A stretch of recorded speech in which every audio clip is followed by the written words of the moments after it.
Assalamu alaikum. Welcome to the first multidisciplinary conference of Muamalat, organized by Kulliyyah of Muamalat and Management Science, Sultan Abdul Halim Muazzam Shah International Islamic University. We would like to express our gratitude and appreciation to all the presenters and participants for joining this conference. Before we continue to the next session, we would like to read welcoming speech from the Deputy Vice-Chancellor, Associate Professor Dr. Wan Nazmi bin Muhammad Faisal, who was unable to be with us today. Assalamu alaikum, my esteemed audience. Alhamdulillah, let us thank Allah the Almighty, because, with His bounty and permission, we can meet on this online platform for an online conference, the first international multidisciplinary conference of Muamalat. It is my pleasure to welcome all the participants from multidisciplinary fields willing to share their ideas regarding management, accounting, business, economic, information technology, and any related fields. Ladies and gentlemen, I want to thank respected Professor Dr. Hamza bin Muhammad Saleh, who is a Dean, International Institute for Halal Research and Training, and Dr. Haji Muhammad Akib bin Haji Ahmad, who is an expert industrial player in halal industry, for the keynote address, and his support for this inaugural project of the Kulliyyah of Muamalat and Management Science, KMS, Sultan Abdul Halim Muazzam Shah International Islamic University, UniSHAMS. I also would like to thank the committee for inviting me to officiate this first multidisciplinary conference of Muamalat. Ladies and gentlemen, management theories evolved throughout the 20th century, but as recent advancements in accounting disciplines, data collection and data analytics have joined the mix, the science of business management is at the forefront of a new phase. Early management concepts in the modern era focused on people-centric business processes and later turned to technology as a source for operational efficiency improvements. Now we are in the midst of the information age, a period when the ability to manage information determines the success of companies. The competitive stakes are growing, as corporate management proficiency is accelerating. There is embedment of the science of business management in corporate technology systems and standardized business processes in the information age era. Business management trends within the information age era fundamentally shift toward better managing and leveraging enterprise risks for strategic differentiation and organizational success. The combination of advances in business school education, data sources, information technology, actuarial science, consultant advice and insurance advisory services are vastly changing business management discipline today, collectively to be more effective in assessing and managing corporate challenges. In this regard, KMS does not want to be left behind. Thus it has pledged its full dedication and support to the development of the linked industry. As a result, KMS will always contribute to the advancement of the related industry in Malaysia through relevant programs. The organization of this conference is one of the platforms to digest and coordinate current issues related to management, accounting, business, financial and information technology towards the results of thoughtful decisions in helping the related industry. Through cultivating the spirit of creativity and innovation, it appears to increase studies and research involving regulators, practitioners, and academicians to strengthen the understanding. Besides, there is also an urgent need to create greater awareness among market participants through research, education, and training. In addition, any matter of widespread disagreement should be reviewed and re-evaluated to achieve a better solution.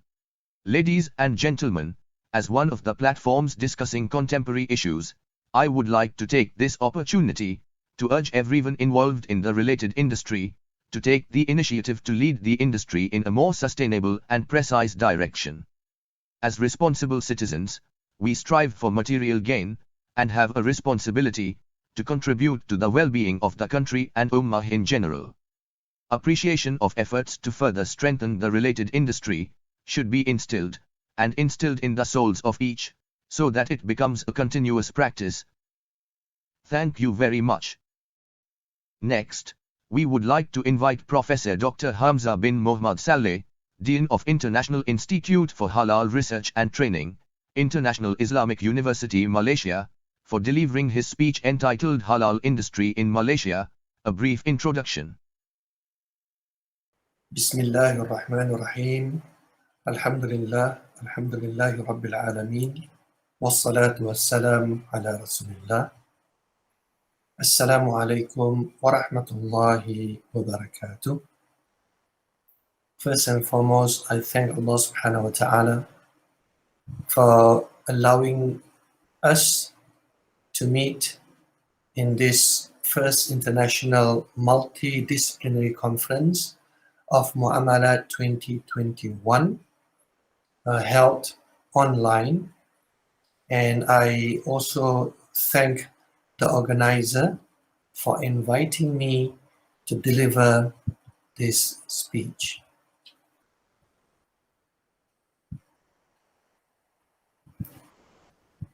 Ladies and gentlemen, this particular slide reminds us that Allah subhanahu wa ta'ala addresses the believers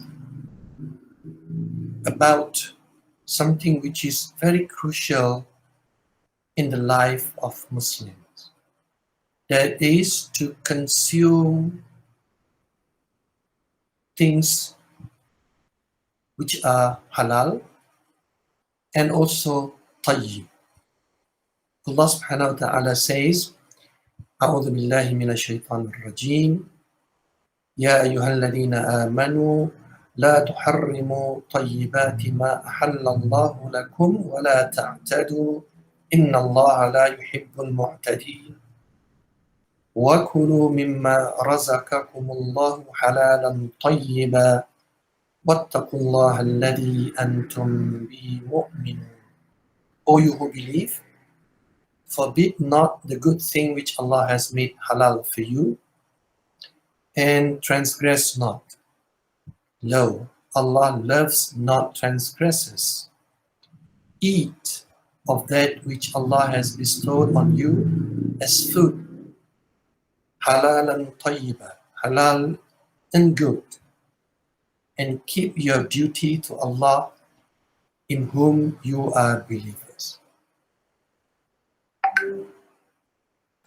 If you look at the context of Malaysia, when did halal as a business or as an industry begin? It started over 45 years ago, to be exact, 47 years ago, in 1974. Throughout the years, it has evolved, and Malaysia is now one of the successful country in the halal industry. But what is halal industry nowadays? This slide represent, you can say, the contemporary components of halal industry. We have meat-based products. We have the food service industry, like catering. And then we have processed food, like canned food, right? And then those food will be sold to customer through retail shops, and to bring the processed food from the manufacturing plant to the retail store, we need transportation. So now we have halal logistics as part of the component in the modern halal industry. We have some other products beyond food, pharmaceuticals, health supplements, personal care, cosmetics, and toiletries. On top of that, we also have services like halal tourism or sometimes it's called Muslim-friendly tourism, and hospitality services. We also have the Islamic banking, Islamic finance, and other financial services. We also have training, education, and consultancy, various standards, lab analysis. We also need research and development to sustain any industry, including the halal industry. We need this component, research, innovation, and development.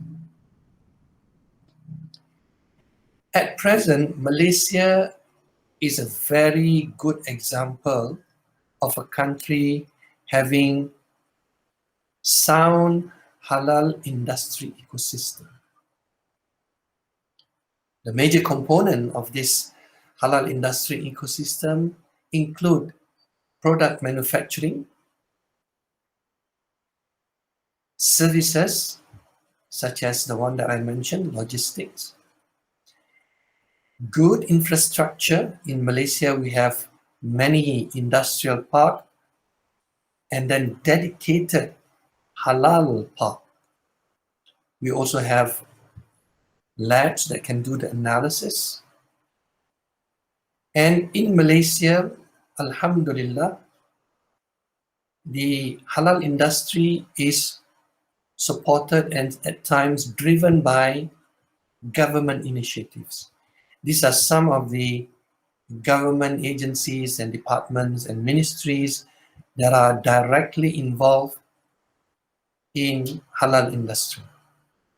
And last but not least, we have also institutions that provide the necessary education and training for the required human resource in the halal industry.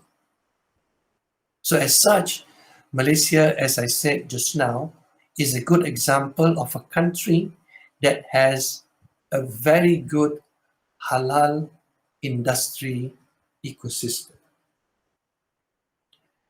Over the years, Malaysia has transformed itself in terms of its halal industry into a very strong contributor globally to the halal industry. For example, in 2011, there are only 2,300 plus companies that have been halal certified. But in 2019, there is a threefold increase in companies that have been halal certified. Employment, for example, jumped from 97,000 in 2011 to 350,000 jobs related to the halal industry in 2019.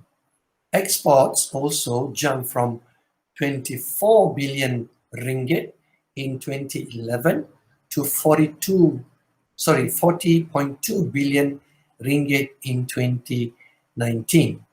And the major export destination for Malaysian halal certified products include China, Singapore, the United States, Indonesia, and Japan. And the export products include food and beverages, halal ingredients, cosmetics and personal care products, and palm oil derivatives. Malaysia has been recognized as the leader in halal as well as in other aspects of the Islamic economy.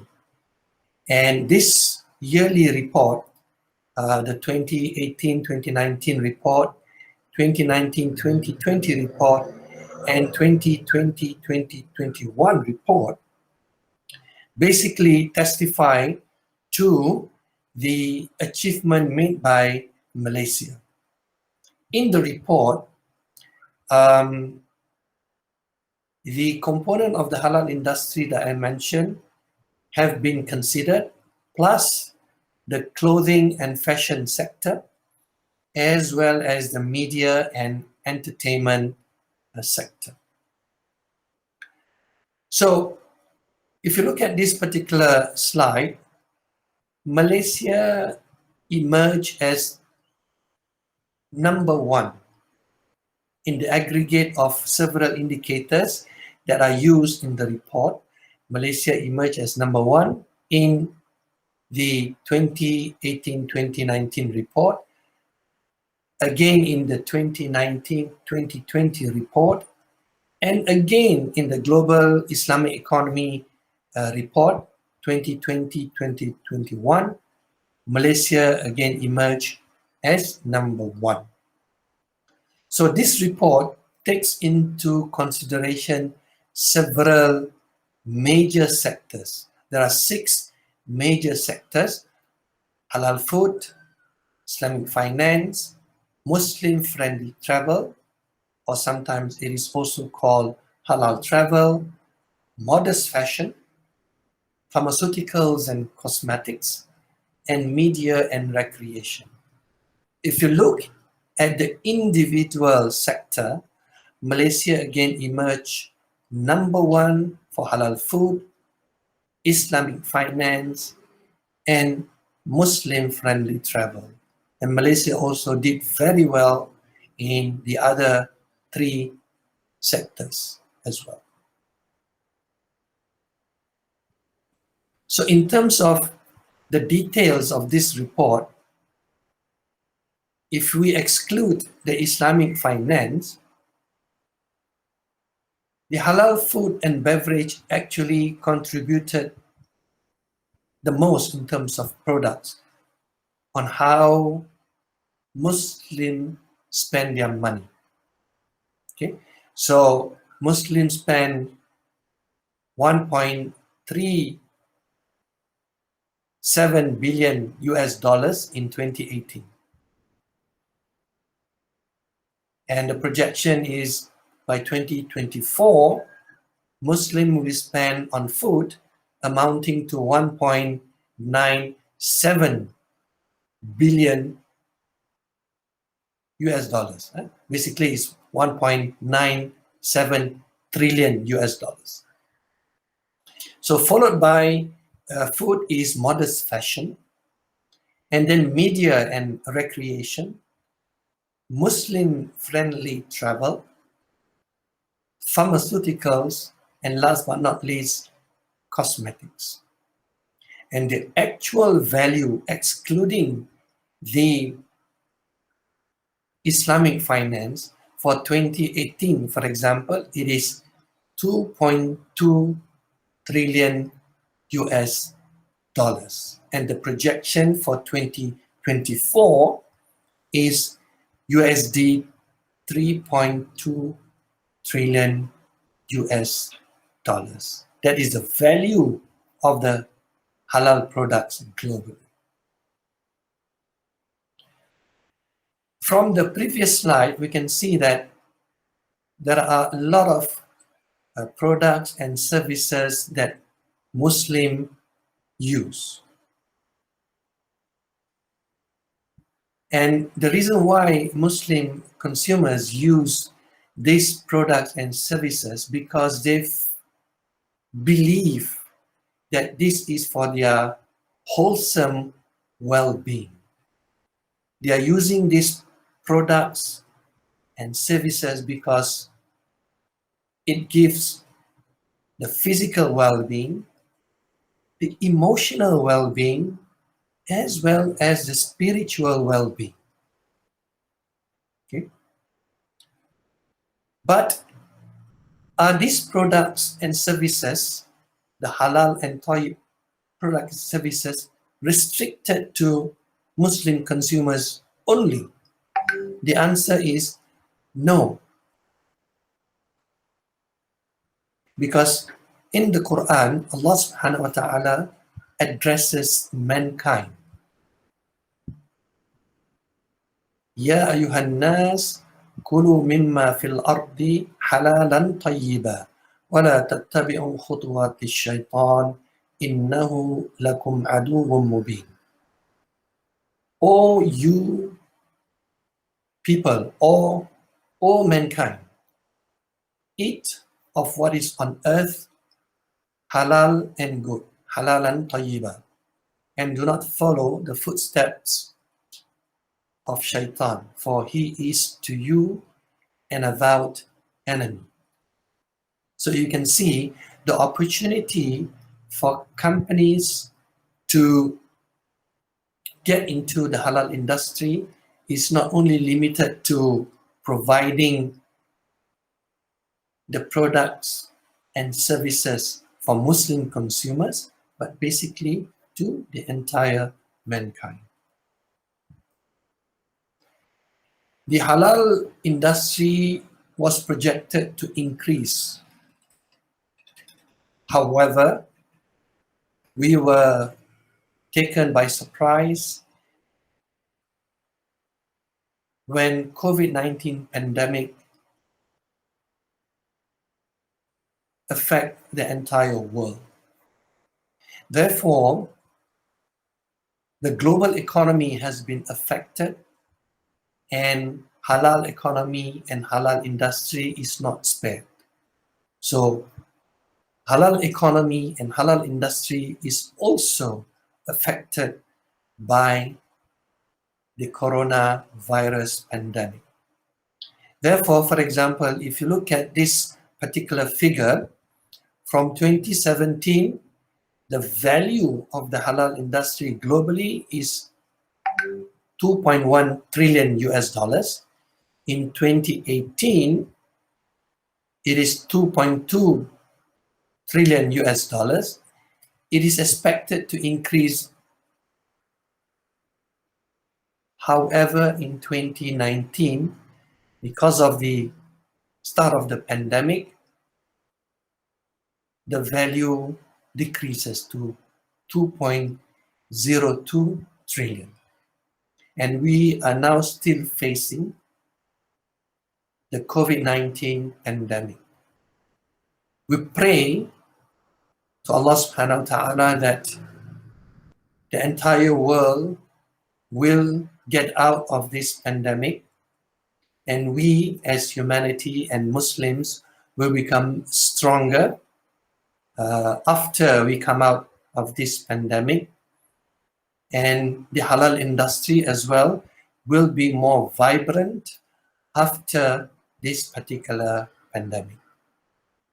I wish that this conference success, and I think I should end my presentation now.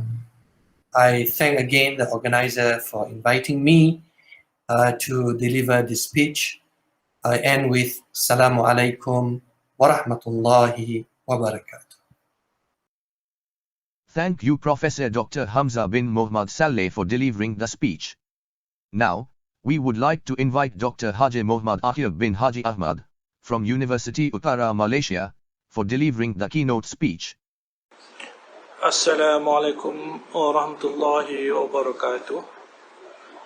Bismillahirrahmanirrahim. Alhamdulillahi rabbil alameen. Wassalatu wassalam ala ashrafil anbiya'i wal mursaleen wa ala alihi wa sahbihi ajma'in. First of all, I would like to say thank you very much for IMCEM2021 Secretariat because giving me this opportunity to share or some my idea in this presentations using these platforms. I also want to say congratulations to IMCEM2021 because that able in successfully to handle this first international conference that include various topics to be presented by academic researchers. I believe this platform can be shared invaluable idea among us. I want to introduce myself in few words. I am currently senior lecturer at UMCEM of School Technology, Management and Logistics, Sintu, Kedah. I was director of Institute Halal Management for 2 years and have working experience in industry for more than 20 years. Today, I want to share the idea or program that we presented to Kedah Government Aid School members recently. So our program is about Muslim-friendly tourism in Malaysia. For your informations, Muslim-friendly tourism sector in this world is expected to generate income more than US 300 billion in 2026. And this sector is keep growing market segment in many countries such as Japan, Taiwan, Thailand and Indonesia. Also for non-OIC countries. Muslim tourism is considered a new market in tourism sectors compared to traditional way of tourism activities. The Muslim tourism that includes various requirements in Sharia that requested in Al-Quran and Hadith to be implemented in tourism sectors, such as provided halal foods, sajadah in the rooms, directions, indicator of salat and others related to Muslim need for their daily ibadah. We developed a policy papers that consists of 11 items to be implemented by tourism sector to be certified as Muslim premises. The 11th item that are halal certifications, direction of Qiblat, sajadah, Al-Quran, halal food, room for salats, prayers time, facilities that based on genders, no alcohol provided in the room, and entire or front desk in the premises. Instead of that, we also believe the customer service is important in Jeddah instead of Muslim tourism program, because to be sustained in the business is how we take our care to the customers. In this research, we found 3 variables in customer service are important elements to be practiced by Muslim premises. The elements are responsive of customer needs, empathy of customer requirement and facilities that provided in business premises should be tip-top conditions. Our next plan is to implement this Muslim tourism in northern areas that we receive a good cooperation from Budget Hotels members, Jabatan Agama Islam Negeri Kedah, JAID, and Malaysian government through Ministry of Tourism. So our research shown that by implementing 11th item of Muslim tourism and concurrently apply these 3 criteria on service quality is able of Muslim sustain in the business environment. At the same time, is able to improve economic and generate job to local employees. We believe that this new Muslim sector is a new market segment need to be implemented by Muslim tourism sector as soon as possible. So by referring of our research policy paper, that we give a detailed strategy on how Muslim tourism to be implemented and give advantage to them. That's all is my sharing experience of my program. So I hope this IMCEM2021 platform successfully to be conducted in today and forever. Thank you very much. Assalamualaikum warahmatullahi wabarakatuh. Thank you Dr. Haji Muhammad Akhir bin Haji Ahmad for sharing with us the broad experience towards his speech. Now, we are moving to the research paper presentation. We would like to invite the first presenter, Marina Binti Abu Bakar, to present the research paper entitled Ujrah Credit Card, a Perspective from Sharia Advisory Council, Bank Negara Malaysia. Assalamualaikum warahmatullahi wabarakatuh. My name is Marina binti Abu Bakar, and thank you very much to the IMCEM organizer and all the audiences. So today I will present about Ujrah credit card, a perspective from Sharia Advisory Council, Bank Negara Malaysia. So basically my presentation is divided into 6 main parts. The first one is the introduction, then we go to the Ujrah credit card structure, then the role of SAC-BNM, and then we go to the Sharia resolution of SAC-BNM on Sharia compliant credit cards, and then we go to the analysis of these resolutions, and last but not least is the conclusion part. For the first is the introduction. As we know that the use of credit cards in payment system has expanded widely because it is one of the convenient payment method used in our society nowadays, because you are moving towards the cashless society. So the demand is there. But however, at the initial stage, the application of Islamic credit cards is based on the concept of Bai'ul Ainah, and this concept has been criticized by some of the scholars, including Hanbali, Maliki, Hanafi schools of thoughts. So some of the banks try to offer some alternatives towards this to solve this problem, and one of it is to use the Ujrah to apply in the Islamic credit cards. But however, in implementing the concept of Islamic credit card here, which is actually based on Ujrah, there are several issues that arise that need to be resolved. So there are 3 issues here. The first issue is the need to use these credit cards. The second one is the benefits of takaful protection for credit card holders. And the third one is the rebates or ibra in the form of cashback on credit card annual fees. So this study will try to explore the background of Islamic credit card based on the Ujrah concept, and then we try to highlight the issues related, and then we try to examine the role of SAC-BNM, and the last one we try to do the analysis, which is the towards the resolutions, actually SAC-BNM resolutions, through the Usul al-Fiqh and also Maqasid al-Sharia perspectives. Now we go to the first part, which is the Ujrah credit card structure. Okay, the first step actually involves the card holder, where the card holder actually apply the credit card to the card issuer, and then the second step actually involves the card issuer, where the card issuer issue the card to the card holder, and then the third step actually involves the card holder actually use the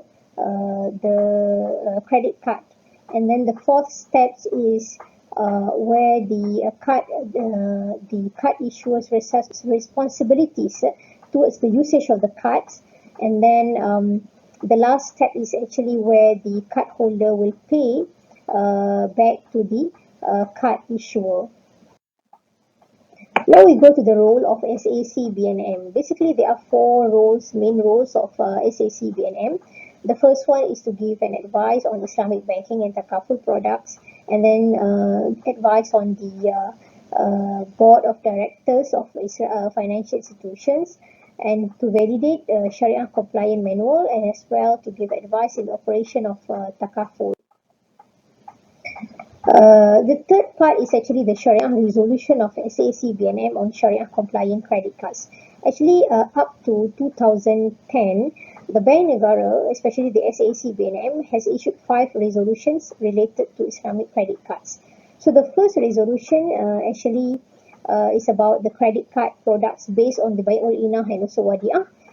They stipulated that these concepts are allowed. The second resolution is actually concerned about the Ujrah-based credit cards that are allowed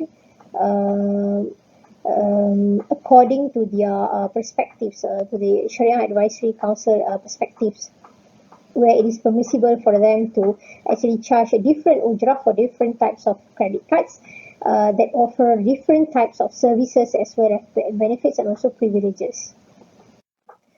The third resolution highlighted the permissibility for the card issuer to provide personal accident takaful coverage for hibah without incurring any ujrah to avoid riba al-fadl. And the fourth resolution is about giving cash back to ujrah-based credit card holders, which they decided that these cashback is not allowed, and also the privileges can also be given to the card holder, but must be based on the concept of hibah. And the fifth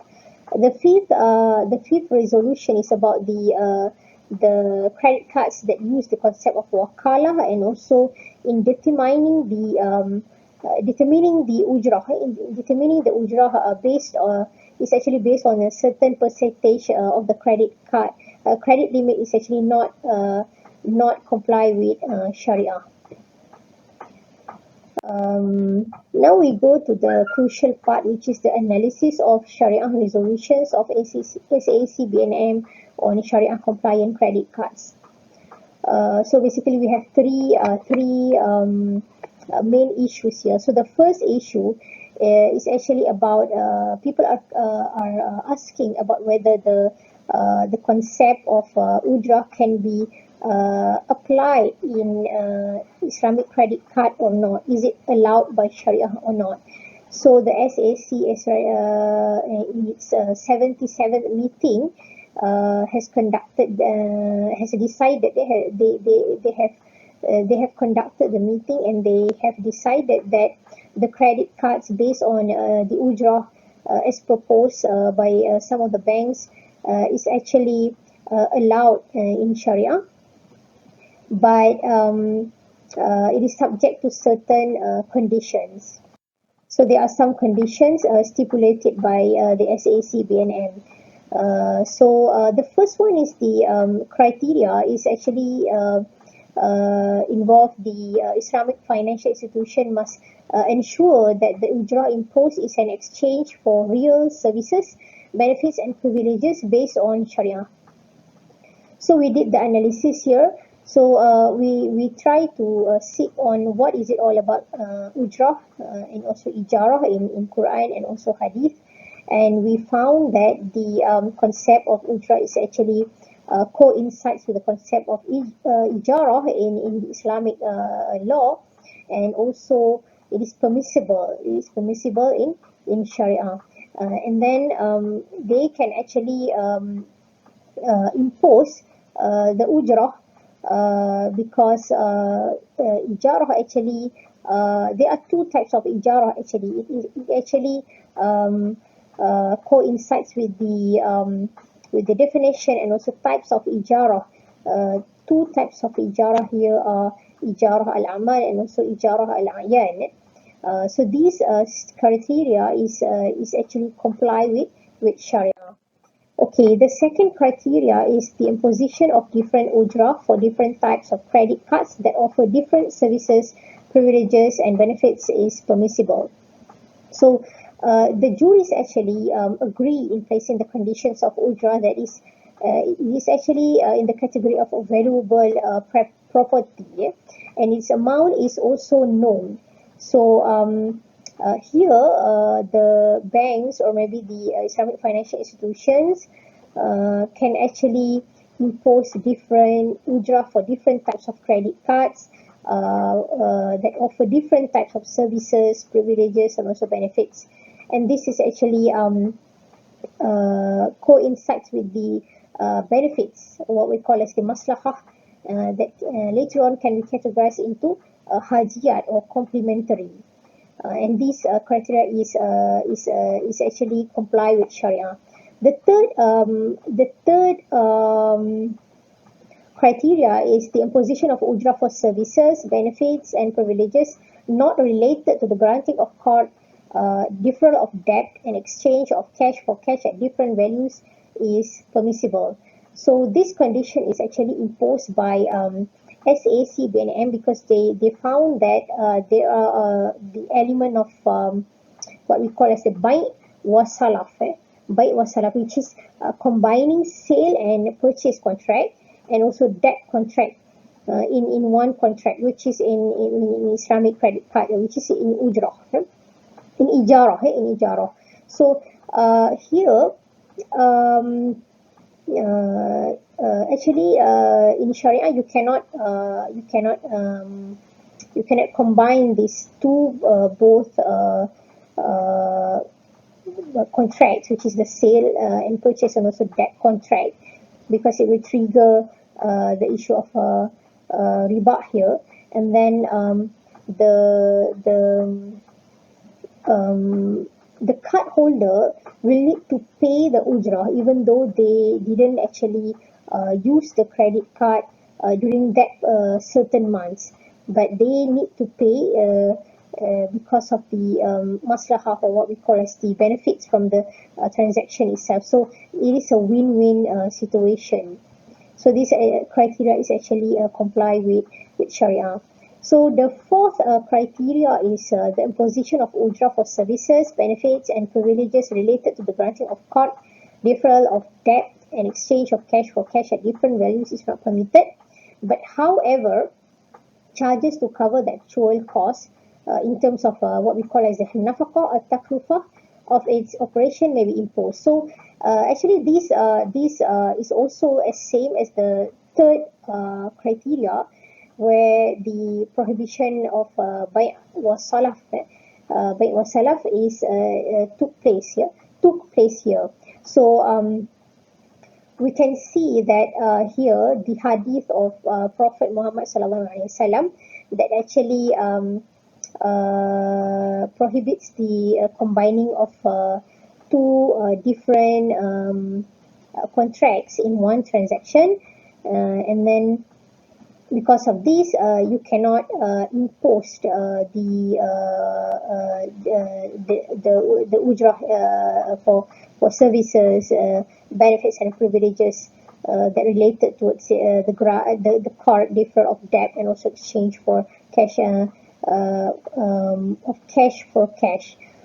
So but however, in terms of actual cost like that, like for nafaqah or taklifah, then the bank can actually impose this cost.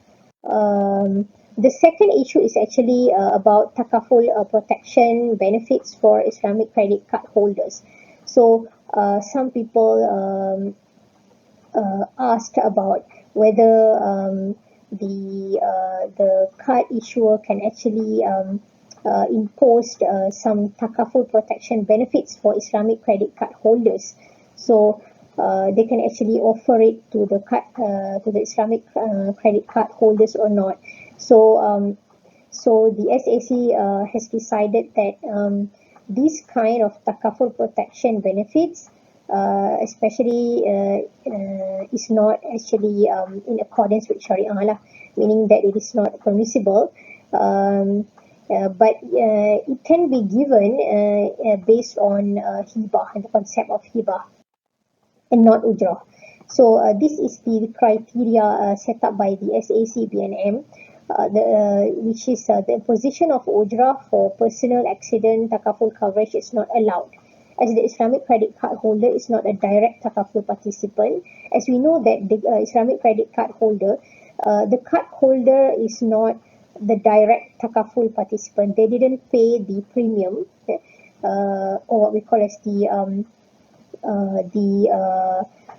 tabarruk. They didn't pay to the tabarruk fund, and they only pay ujrah to the Islamic financial institution or banks. In return, the Islamic financial institution provides takaful coverage arranged with a third party. So since they are not the takaful participants directly, so they are not entitled to get the personal accident takaful coverage, because they will trigger the issue of riba al-fadl here. But however, it can be also what we call as it can be imposed based on the concept of hibah. Maybe the Islamic financial institution can actually give the card holders protection benefits of takaful, takaful protection benefits here, but it is based on the hibah but not ujrah. And actually the condition here is seems to be coincide in Maqasid Sharia, where what we call as the method of fiqh, dar al mafasid min awla min jalb al masalih, where it is important for us to curb the harm before gaining the benefits. It seems that the avoiding the harm of riba ul fadl is more important than taking care of the benefits of the imposition of the ujrah for personal accident takaful coverage. The second criteria is that the imposition of ujrah for personal accident takaful coverage is not allowed, because when a customer only pays ujrah to an Islamic financial institution for the benefits of risk protection, this arrangement is seen as an exchange of cash for cash at different value, which is prohibited by Sharia. So again, it actually trigger the issue of riba al-fadl here. So it is also coincide with the method of fiqh, which is the darul mafasid awla min jalbil masalih.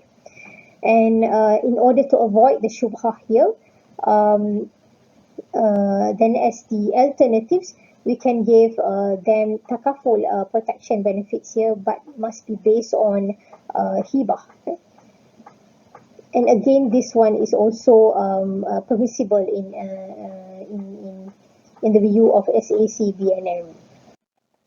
The third issue is about the riba, the ibra rebate, or what we call as the ibra, in the form of cashback on credit card annual fee.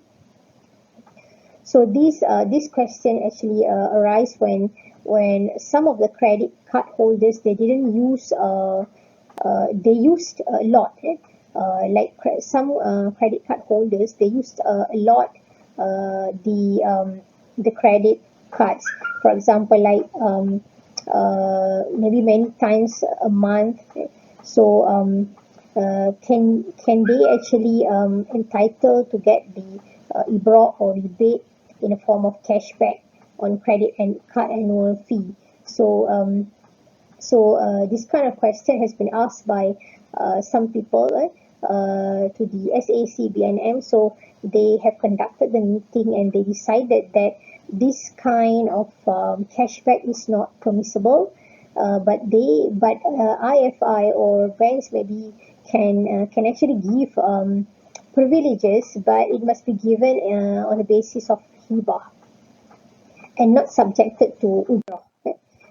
So this is the criteria here. The decision of SAC is based on the consideration that the granting of cashback with the imposition of ujrah creates an element of exchanging cash for cash at different values, which is prohibited by Sharia. So because of this, you can give the what so-called as the privileges, but must be based on the hibah concept. And again, this is actually is under the category of daruriyat, where it is very important for us to preserve the property and as well as to curb the harm, or what we call as the mafsadah of the riba, instead of gaining the benefits, which is the cashback, which is the cashback and also the privileges. The last part is the conclusion. So in a nutshell, we can say that there are three issues concerned here and discussed here according to the perspective of Usul al-Fiqh and also Maqasid al-Sharia. And here we found that all the criteria being set up by the SAC-BNM is actually comply with Sharia. And we can say that the ujrah credit card is actually Sharia compliance, and most of as we know that since the issue of Sharia compliance itself is a very sensitive issue, then the Islamic financial institution cannot actually escape from all the Sharia issues that may pop up, that may emerge, whether it is in the forms of products of deposits, financing, credit cards, or other products.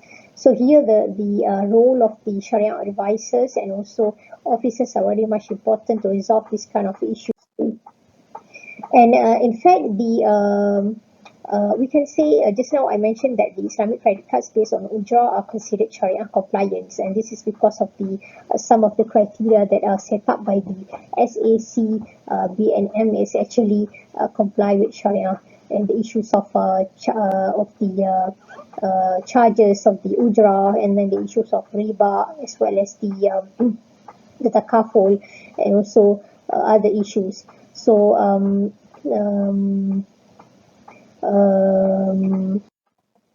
with that, thank you very much. Thank you Marina Binti Abu Bakr for the presentation.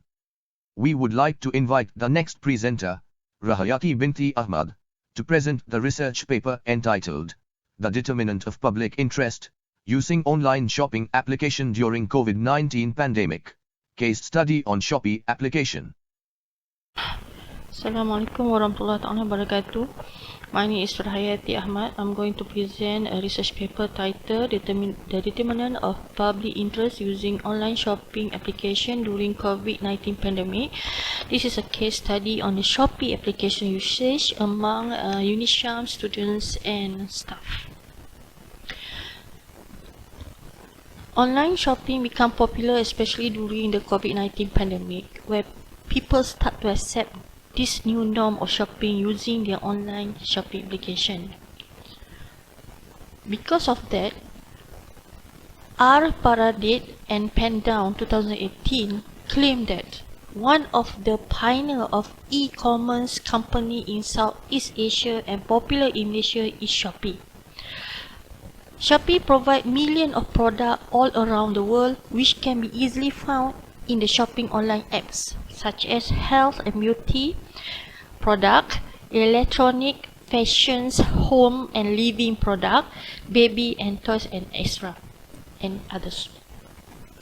Shopee managed to sustain in e-commerce market because they preserve value and trust, and this preserve value and trust prove significantly influence on repurchase attention in shopping online shop by online customers. They also offer a lot of interesting policy, which is risk-free payment policy, Shopee guarantee policy, apps exclusive offer, and also a strong logistic support. The existence of new digitalized e-commerce online shopping in Malaysia before the COVID-19 were not trendy like now. However, based on the study in Indonesia by R. Paradate and Pendown 2018 on 100 respondents in Indonesia, confirmed that the Indonesian online customer have the same result, which is they have this preserved value and trust on Shopee online application. Goes to seems to Indonesia to Vietnam, where Coach et al. 2020 study also found that the consumer behavior pattern during COVID-19 pandemic in Vietnam changed to accepting online shopping when the retailer have put much effort into building, improving and promoting new online store to maintain a competitive edge among them. So the question here is, how about Malaysia online consumers? Can they accept the new changes of online shopping? Are Malaysians having the same preserved value and trust on shopping online application? Therefore, this paper will determine the level of Shopee online application usage among students and staff of UniSHAMS, and to investigate the main reason that influence the user to use Shopee as their online shopping application during COVID-19 pandemic. Based on the previous literature, it was found that there are 6 main factors that influence the shopping online, that influence customer to choose Shopee online goods and services. One is price selection criteria. Second, customer service. Third, system quality. Fourth, e-service quality. Fifth, user value. And sixth, online loyalty. So based on these 6 factors done by previous researcher, we decided to use all these factors and test it for this study. Okay.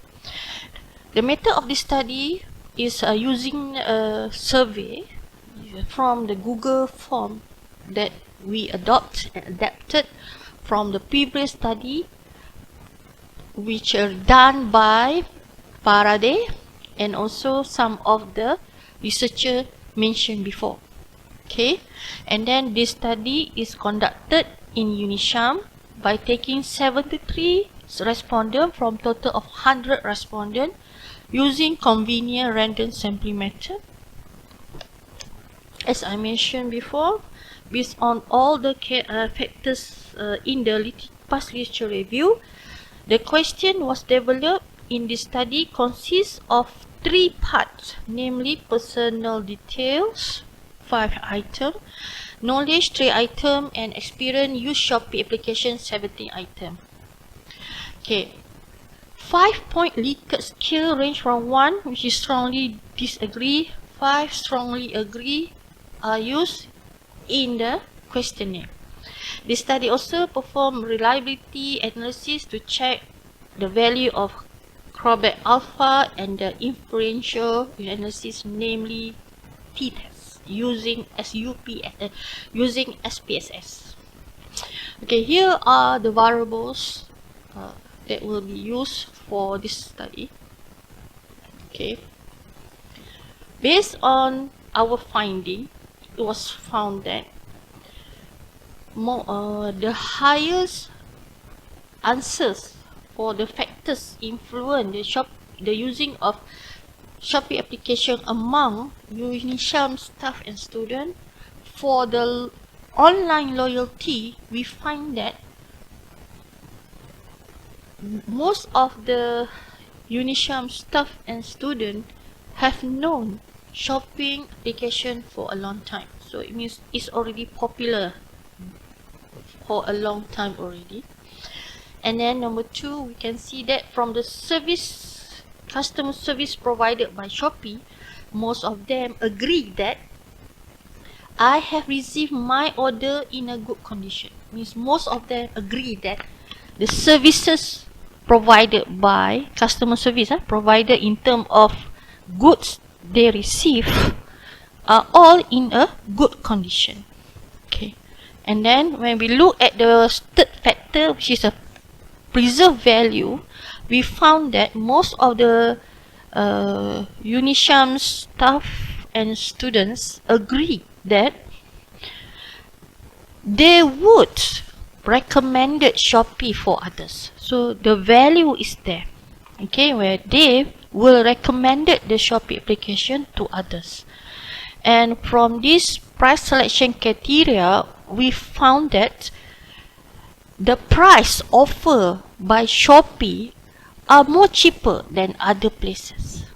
Okay, and lastly, for the e-service system information quality, we found that most of the participants agree that Shopee application is easy to use.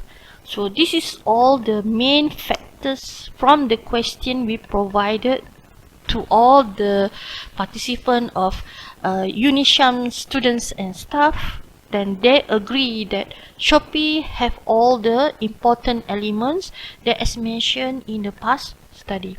Okay, to find which among these questions have significantly shown by testing the t-value, we found that from all the 6 factors, the most significant factors is online loyalty, e-service system quality, and price selection criteria. This is the highest range of means that been tested by t-test, and we found that from the overall question that we gave to our participant, that this is the highest and the highest agreed point that we have, which is we found that from this mean difference, this is the most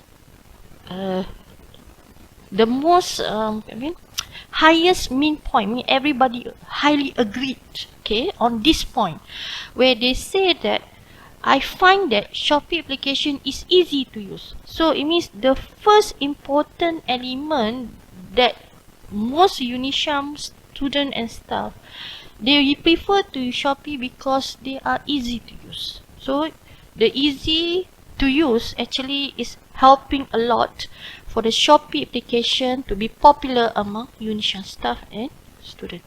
Okay, the second popular questions answered mostly with high rank or high agreement is I have known Shopee application for a long time. Means they are popular before the COVID and after the COVID also. I mean, after the COVID, it will be more popular than the before the COVID, because most of them agree, okay, that this Shopee have been a long time in the market, in the e-commerce market.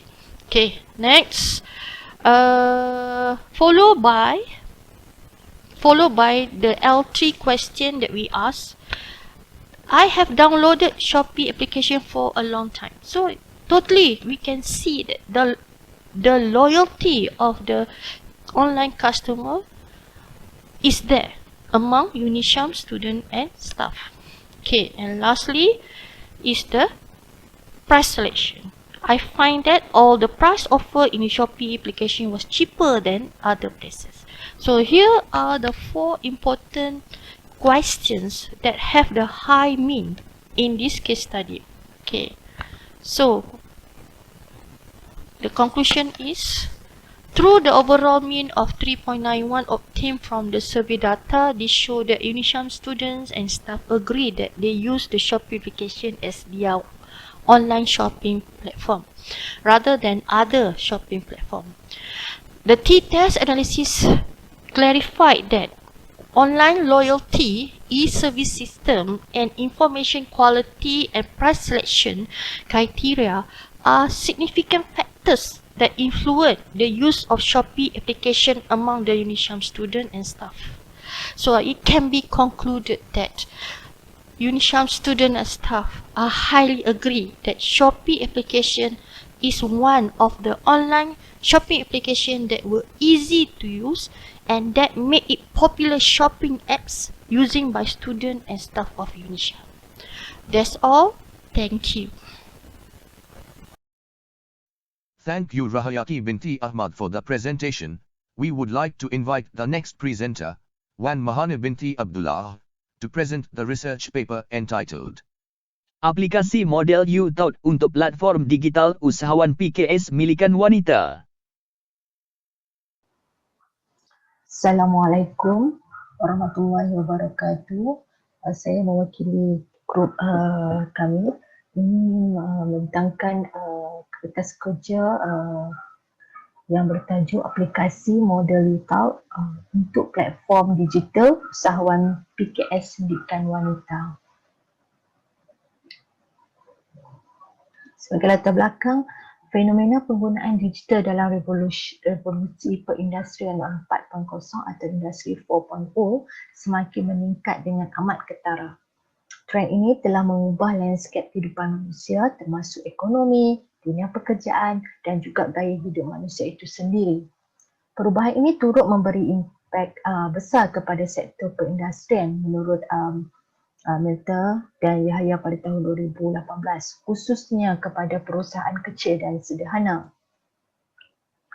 Hasil kajian cenama Parida dan Wilson pada tahun 2019 mendapati bahawa Usahawan PKS perlu memanfaatkan sumber dan keupayaan platform digital dengan lebih berkesan dengan meningkatkan perancangan mereka demi bersaing dengan syarikat yang lebih besar. Perusahaan kecil dan sederhana milik kaum wanita antara usahawan yang terkesan dengan perolehan kepada ekonomi digital. Menurut Jabatan Perangkaan Malaysia pada tahun 2017, pertubuhan milik kaum wanita yang berjumlah 187,265 telah menyumbang kepada 20.3% daripada keseluruhan sektor ekonomi negara pada tahun 2015. Malah nilai output kasar dan nilai ditambah yang dijana oleh pertumbuhan milik wanita masing-masing berjumlah 85 bilion ringgit Malaysia atau 3.4% dan 39.6 bilion ringgit Malaysia atau 4.0%. Oleh sebab PKS milik kaum wanita merupakan antara pemain utama dalam sektor ekonomi negara, maka mereka perlu menggunakan platform digital supaya sejajar dengan inisiatif digital yang digariskan kerajaan dalam Pelan Jana Semula Ekonomi Negara yang dikeluarkan oleh Pejabat Perdana Menteri pada tahun 2020.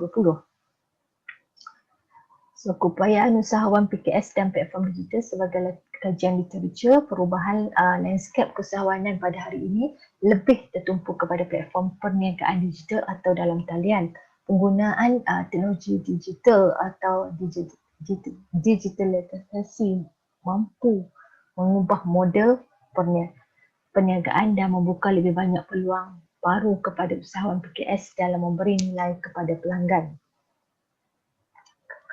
Kajian yang dijalankan oleh Brin Johnson dan McAfee pada tahun 2014 dan Mel Feely pada tahun 2004 menunjukkan bahawa teknologi ICT dan digital ini dapat meningkatkan prestasi keseluruhan organisasi melalui peningkatan kecekapan operasi dan lebih berorientasikan pelanggan.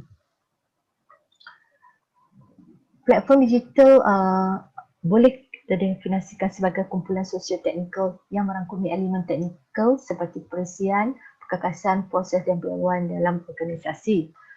Menurut Ghazani dan Henderson pada tahun 2015 pula, platform digital merupakan platform berasaskan perisian menyediakan fungsi asas yang dikongsi oleh modul dan antarmuka yang saling berinteraksi.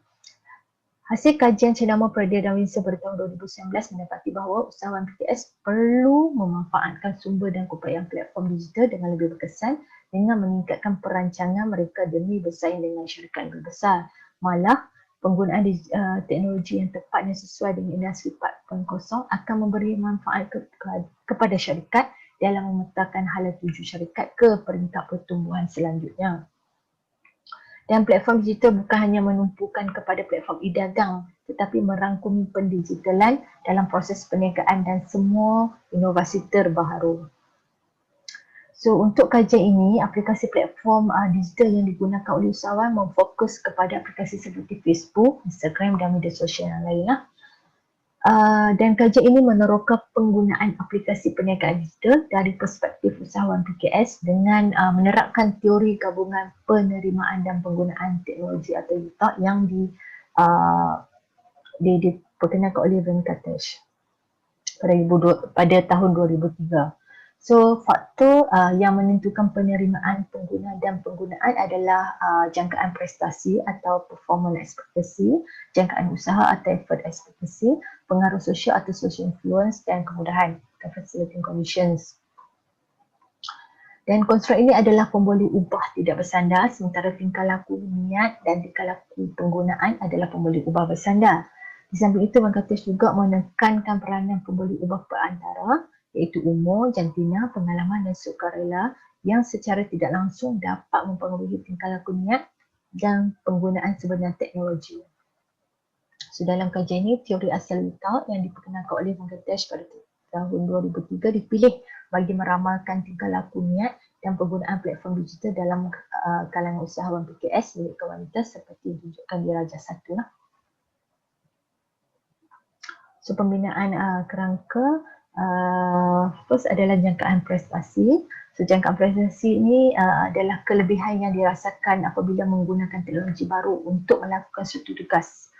So ini bermaksud sejauh mana penggunaan teknologi dapat meningkatkan prestasi pengguna lah. Menurut Kazi pada tahun 2016, jangka prestasi adalah salah satu ramalan yang paling signifikan untuk menggunakan teknologi. Pada tahun 2016 juga Muhammad Saleh dan Standing juga mendapati bahawa pembeli ubah ini dengan ketara mempengaruhi niat menggunakan sesuatu teknologi. Perniagaan digital memberi peluang kepada pengusaha PKS dan membantu mereka menjalankan perniagaan yang lancar lah. So, pada tahun 2019 Adam mendapati jangkaan prestasi adalah faktor yang mempengaruhi niat usahawan PKS dalam menggunakan e-dagang. Tetapi mereka juga mendapati bahawa jangkaan prestasi tidak mempunyai hubungan yang signifikan dengan niat untuk menggunakan media sosial untuk tujuan meningkatkan prestasi perniagaan. So pada tahun 2018 UniSHAMS juga mengesahkan hipotesis di kalangan pelajar universiti yang ingin mencuburi bidang keusahawanan. Pada tahun 2020, Hendoku membuktikan bahawa jangkaan prestasi mempengaruhi niat tingkah laku di kalangan pelajar keusahawanan. Pernyataan tersebut tidak selari dengan dapatan daripada Rosmillah pada tahun 2019 di mana mereka menyatakan bahawa jangkaan prestasi tidak mempengaruhi tingkah laku niat untuk menggunakan teknologi terkini dalam perniagaan usahawan PKS walaupun sedar tentang manfaat teknologi ini. Ini mungkin berpunca daripada tahap keterujaan yang rendah untuk menggunakan teknologi dalam urusan seharian mereka serta kecenderungan menggunakan kaedah tradisional. Next adalah jangkaan usaha di mana dia adalah persepsi pengguna mengenai jumlah usaha yang diperlukan untuk melakukan tingkah laku. Semakin mudah penggunaan teknologi, semakin banyak niat untuk menggunakan teknologi itulah. So, berkata juga, menurut macam kata, jangkaan usaha dikaitkan dengan kecekapan teknologi.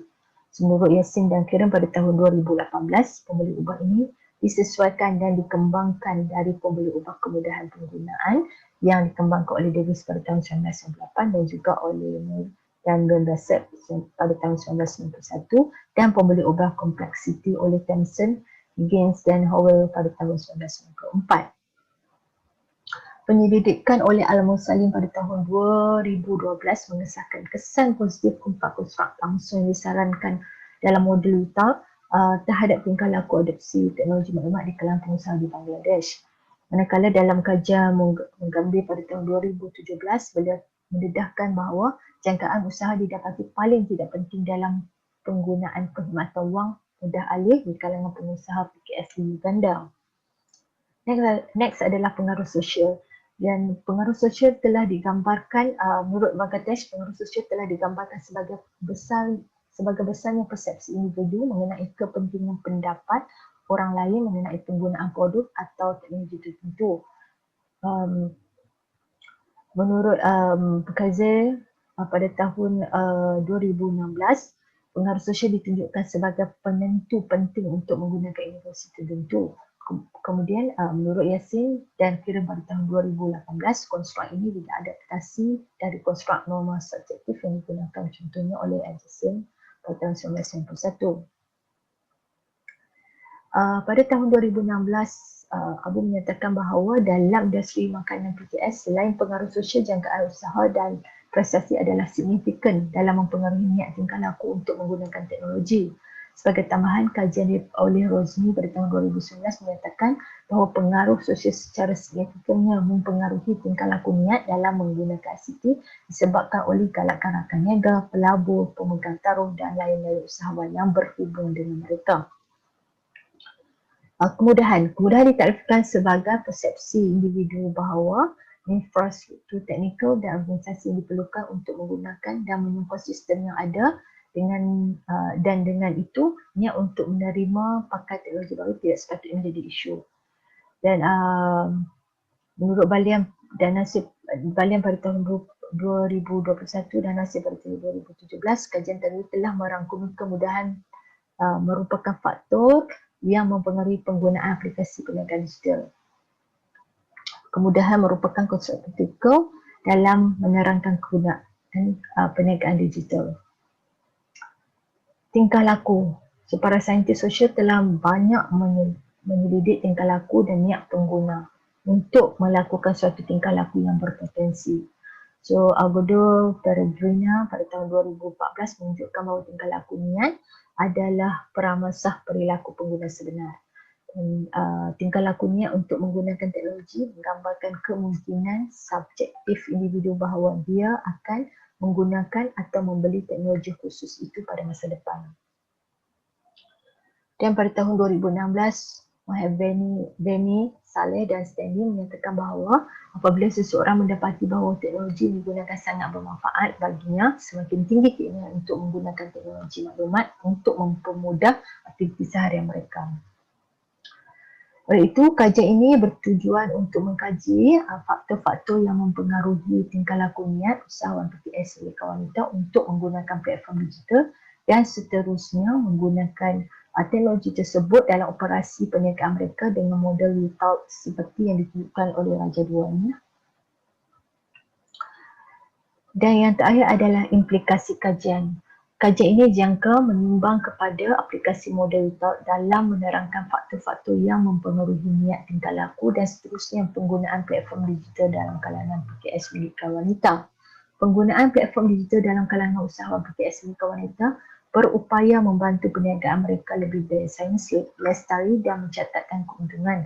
Aplikasi-aplikasi seperti Facebook, Instagram dan media sosial yang lain dapat menyediakan peluang yang lebih baik kepada usahawan PKS milik wanita untuk menjalankan perniagaan mereka secara lebih efisien dan produktif tanpa mengambil kira masa dan tempat.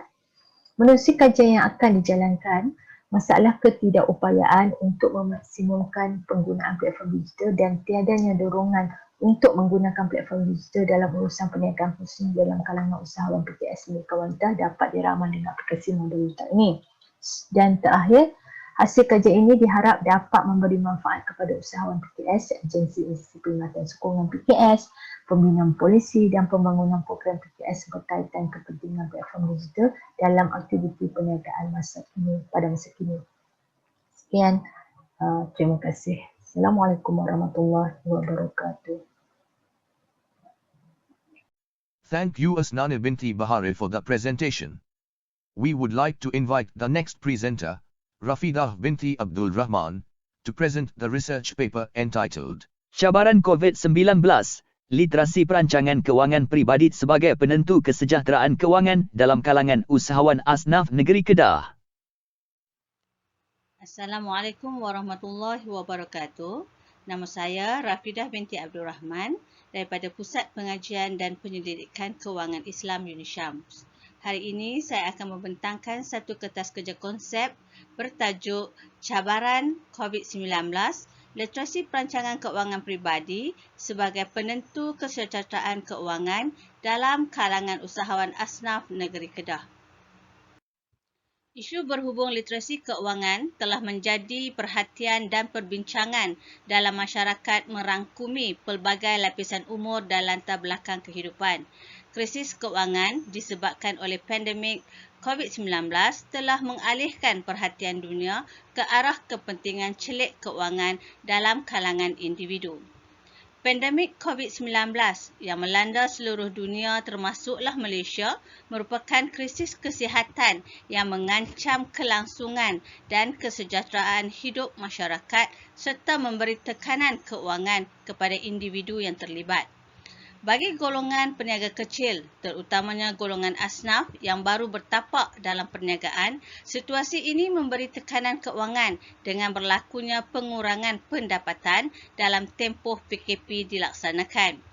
Tekanan keuangan berlaku disebabkan pengurangan pelanggan, perlu membayar sewa premis dan berlaku masalah aliran tunai. Menurut kajian yang dijalankan oleh Sabri, Abdullah, Mogadas dan Yusof pada tahun 2018, kurangnya pengetahuan mengenai aspek keuangan menyebabkan segelintir masyarakat berhadapan dengan masalah yang akhirnya menyumbang kepada kemerosatan kesejahteraan keuangan. Kajian oleh Pusat Jabatan Perangkaan Malaysia yang bertajuk Survey Khas Kesan COVID-19 kepada Ekonomi dan Individu Pusingan Pertama yang diadakan secara atas talian pada 23 hingga 31 Mac 2020 menunjukkan 71.4% responden yang bekerja sendiri mempunyai simpanan hanya mencukupi kurang daripada sebulan sahaja. Ini diikuti oleh pekerja swasta sebanyak 58% dan golongan majikan sebanyak 49.2%.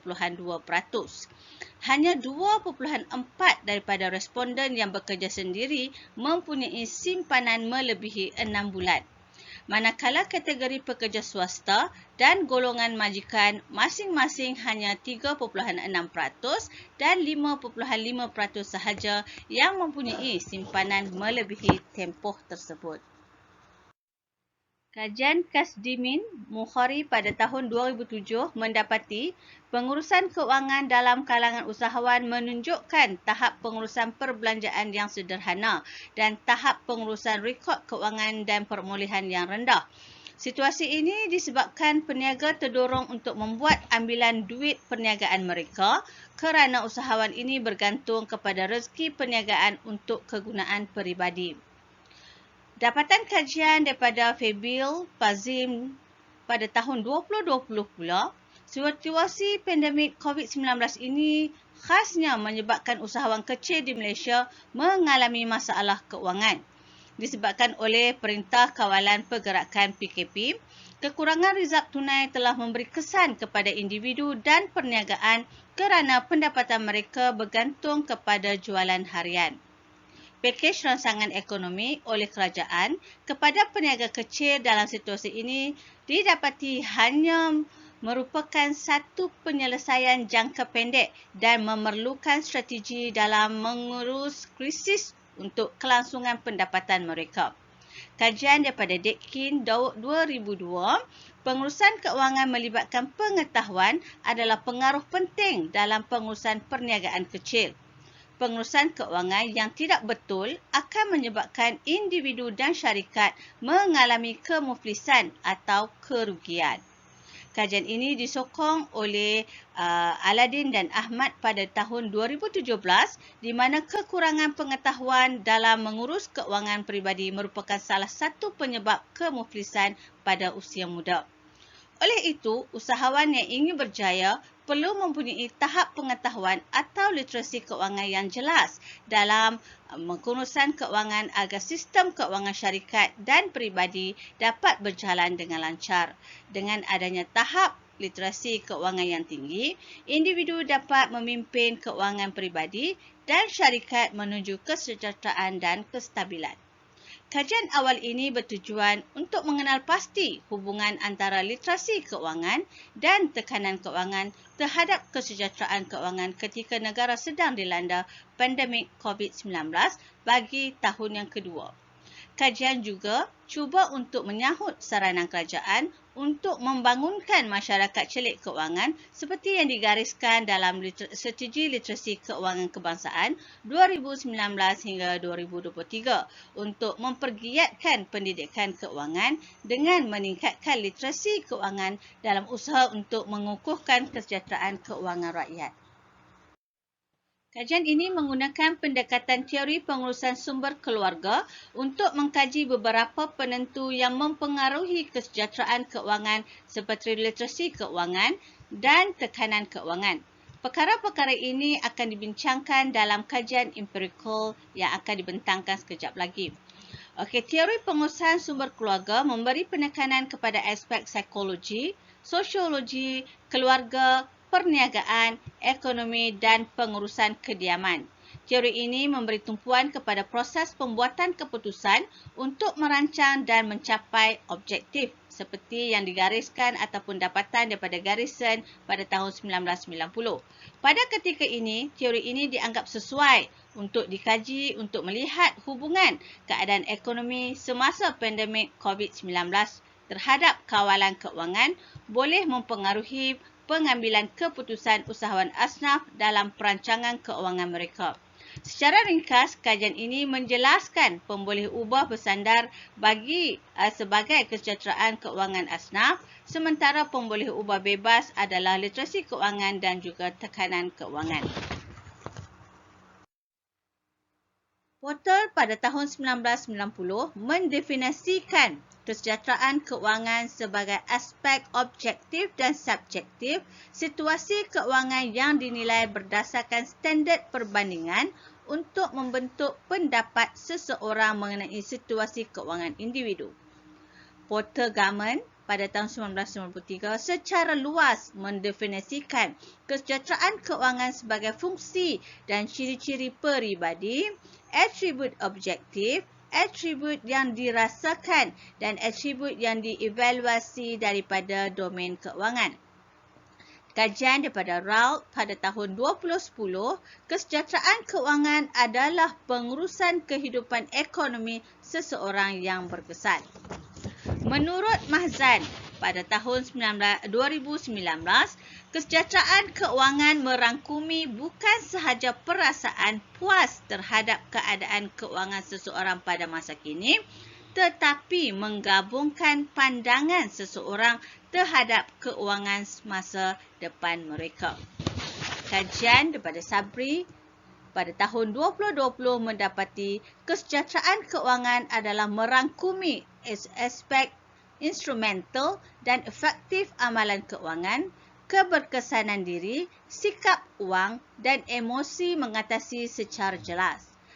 Kerentanan keuangan dikaitkan dengan secara negatif dengan semua aspek kehidupan iaitu individu dan isi rumah kumpulan rendah, menengah dan tinggi. Kajian mendapati sikap wang sebagai pengantara separa dan faktor keuangan peribadi isi rumah Malaysia akan membantu agensi berkaitan melaksanakan program intervensi yang membawa kepada peningkatan kualiti dan kesejahteraan hidup rakyat Malaysia. Berdasarkan kepada kajian literatur ini, satu kajian empirikal telah dijalankan bagi melihat pemboleh ubah yang dikaji, iaitu kesejahteraan keuangan.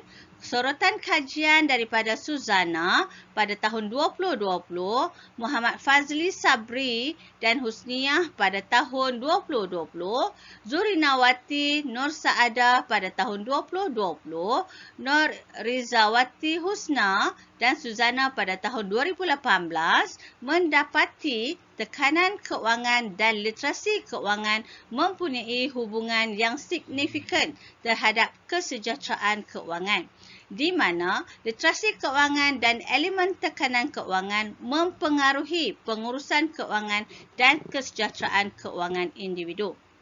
Kajian terhadap literasi perancangan keuangan pula, sorotan kajian daripada Agrawal dan Pandey pada tahun 2020, Mabula dan Dokpin pada tahun 2019, Saja Yaakob pada tahun 2019, Emilio dan Mariana pada tahun 2019, Muhammad Abdullah Jusoh dan Nur Atikah Abdul Talib pada 2018, Nur Atikah Abdul Talib pada tahun 2017, Fatimah dan Stanley Yap pada tahun 2017 mendapati kajian terhadap literasi keuangan usahawan mikro adalah pada tahap yang sederhana. Justru itu, usaha perlu dilaksanakan untuk memperbaiki tahap literasi keuangan dan tingkah laku keuangan khususnya dalam golongan usahawan SME. Kajian terhadap tekanan keuangan, sorotan daripada Sharma pada tahun 2021, Bono dan Hexcock pada tahun 2020, Omar, Ishaq dan Yusof pada tahun 2020, Morgan pada tahun 2020, Mokhtar dan Usniyah pada tahun 2017 dan Sabri dan Falahati pada 2013 menunjukkan bahawa tekanan keuangan sebahagiannya mempengaruhi faktor untuk meramal kesejahteraan keuangan. Reka bentuk kajian kualitatif menggunakan kajian kes lepas bagi mendapatkan maklumat dan memproses data berhubung isu-isu literasi dalam perancangan keuangan peribadi dalam kalangan usahawan asnaf negeri Kedah. Penggunaan kajian kes digunakan bagi mendapatkan maklumat dan memproses data berhubung persekitaran usahawan asnaf secara individu dan masalah yang dihadapi mereka dalam usaha merancang keuangan masing-masing. Kajian kuantitatif ini akan menggunakan soal selidik sebagai instrumen dan usahawan asnaf negeri Kedah sebagai responden. Kesejahteraan keuangan dikaji bagi menentukan kepuasan tahap pengurusan keuangan dan keadaan keuangan. Untuk mengukur kesejahteraan keuangan, kajian ini akan menggunakan skala kesejahteraan keuangan peribadi Malaysia yang dibangunkan oleh Jariah pada tahun 2007 dan yang mana ianya merangkumi 12 item. Hasil kajian ini menggunakan analisis faktor penerokaan EFA dan analisis faktor penerokaan CFA seperti yang dicadangkan dari kajian Mahaprata pada tahun 2019 dan Isra dan Salim pada 2018. Objektif kajian ini adalah untuk mengenal pasti hubungan tekanan keuangan dan literasi keuangan terhadap kesejahteraan keuangan dalam kalangan usahawan asnaf negeri Kedah. Kertas konsep ini membincangkan faktor-faktor yang mempengaruhi usahawan asnaf untuk mempunyai kesejahteraan keuangan yang baik. Penemuan dari kajian ini penting agar pihak yang menawarkan pinjaman, contohnya Lembaga Zakat Negeri Kedah, dapat membantu ataupun mendapat satu gambaran yang jelas mengenai keadaan keuangan semasa di kalangan usahawan asnaf mereka. Selain itu, kajian ini juga memberi peluang kepada organisasi kerajaan dan NGO untuk mengatur program yang boleh membantu golongan usahawan asnaf ini semasa pandemik ataupun di luar pandemik. Kajian juga menekankan akan kepentingan pengurusan keuangan peribadi dalam membantu meningkatkan produktiviti ke arah kesejahteraan keuangan masa hadapan usahawan seperti pengetahuan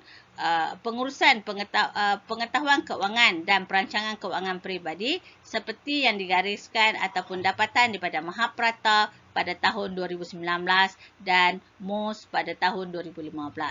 Dalam usaha mengurus keuangan dalam landasan yang sebenar, usahawan dicadangkan untuk lebih melibatkan diri di dalam program-program keuangan yang dianjurkan oleh mana-mana agensi di negara ini. Pensyarah serta pakar keuangan boleh memikirkan cara yang berkesan dalam memberi pendidikan dalam pengurusan keuangan yang bijak kepada usahawan pada masa akan datang. Kajian-kajian seperti yang dilakukan oleh Mahaprata pada tahun 2019 mencadangkan supaya usahawan agar mengambil langkah yang bijak untuk mengurus keuangan dengan sentiasa berusaha meningkatkan pengetahuan dalam pengurusan keuangan yang cekap dan berhemah. Manfaat ilmu ini bukan sahaja untuk pengurusan sumber keuangan semasa, malah ianya penting sebagai bekalan untuk menempuh cabaran dan persekitaran kompetitif di masa hadapan. Sekian sahaja pembentangan saya untuk seminar kali ini. Sampai berjumpa lagi, saya sudahi dengan ucapan wabillahi taufiq wa hidayah. Assalamualaikum warahmatullahi wabarakatuh. Thank you Rafidah binti Abdul Rahman for the presentation. We would like to invite the next presenter, Norzela binti Muhammad Noor, to present the research paper entitled Facebook as Potential Tools for Qualitative Source of Data. Assalamualaikum warahmatullahi wabarakatuh. Today I'm going to share my articles titled Facebook as Potential Tool for Qualitative Source of Data. Okay, this article is written by me and co-authored by my supervisor, Dr. Zahurin, and also my ex-supervisor, Assistant Professor, Dr. Shafiz Effendi. Okay, so as for the introduction, okay, the internet is increasingly being used for social research, okay, especially for obtaining qualitative data. Okay, is according to Mastic Cash et al. In 2018. Okay, the social environments are among internet's greatest information-rich resources. Okay, so we can say that this environment, okay, they preserve a depth of information about their user as well as their interaction. Okay, so textual data such as videos, posting, tweets, okay, social networking, comment, and so forth. They are all now part of this massive amount of qualitative material, okay, available on the internet. Okay, so we look into the usage of the social media. Okay, so the usage of the social media platforms such as Facebook, okay, as a data collection method has been found to be useful. Okay, because the social media platform, they contains authentic description of people experiences. Okay, this is according to the in 2019 and months. And in addition, okay, the number of studies propose the different technique and methods to exploit this content, okay, I mean the social media content as a data for researcher also is growing. Okay, so in these articles we are going to look into more details how this data is being used in specifically in qualitative research. Okay, so now we look into the global facts about the social media. In particular, I choose the Facebook as the platform. Okay, so if we look into the global fact, okay, the Facebook user, okay,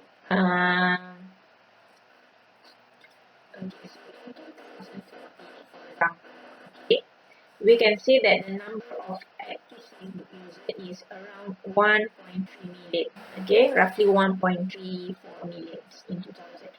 We can see that the number of the active users has risen steadily, okay, over the last decade. In 2020, if you look the number of active user, I mean the Facebook user, is around 1.6 billion in 2020. This is a source from the internetworldstat.com.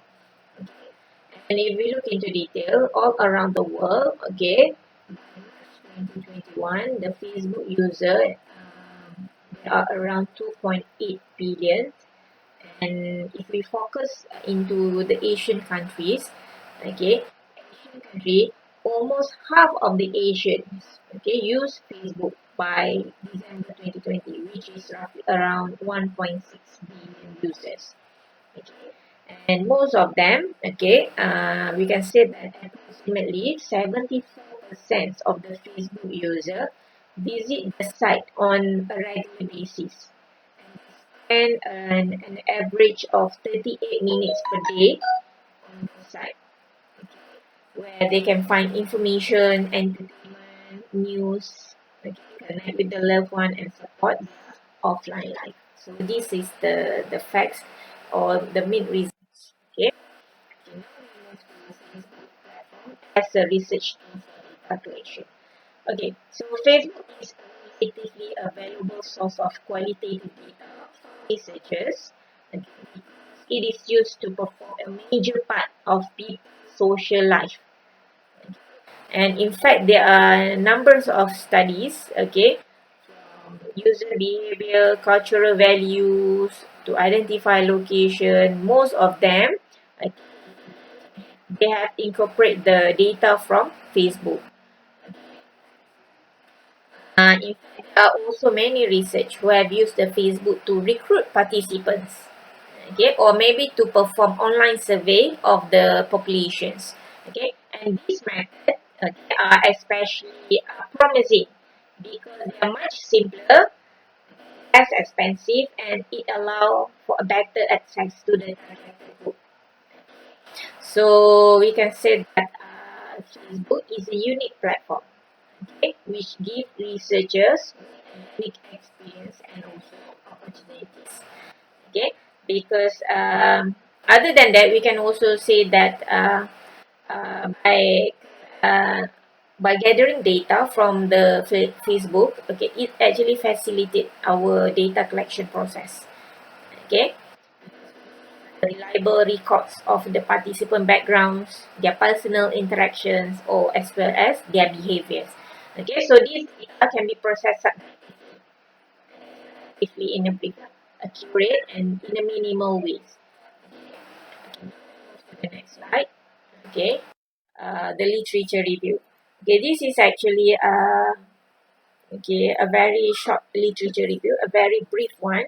Okay, so here I reviews on some of the authors who have used the Facebook either as for the data collection, either to recruit participants or to get the data from the Facebook. For example, once in 2014, they used Facebook status update to observe and record the experiences of college students. The data, the student transition learning, I mean from their secondary school to the university or the college environment. Okay, and then in May in 2020, investigate the content type and the media type of posting in FB. Okay. They use this method to engage their FB user on their brand page, which allowed them to understand better how they communicate with their followers. And then in 2020 and also 2012, Raza and also Jenkins et al. They study the use of Facebook, okay, to study the university student life. Okay, so we can say that I mean, to put it differently, actually, even though some study have focused on how to use the social media to improve the university experience, okay, rather than this, we also can see what is being communicated about the experience of the user on the social media. So actually, it is a very wide opportunities for us, not only to look into one angle. Okay, the next one is why Facebook. Okay, why Facebook? Okay, I just conclude it into three main reasons. Three main reasons why Facebook can actually draw the interest of researchers, particularly the qualitative researchers. Okay, first, because of the Facebook activities itself. Okay. Such as engaging with others, exchanging interests, making status update. Actually, all these type of activities can leave traces of real data, okay, which is measurable data in their wake. So, I mean, as a nutshell, this environment can throw up plenty of new opportunities for us to analyze the human behavior, which traditionally it rely on a difficult to measure activities. Okay, so by having the social media or the Facebook as the platform, we can get we can not only get the data, but we can trace the data, the real data.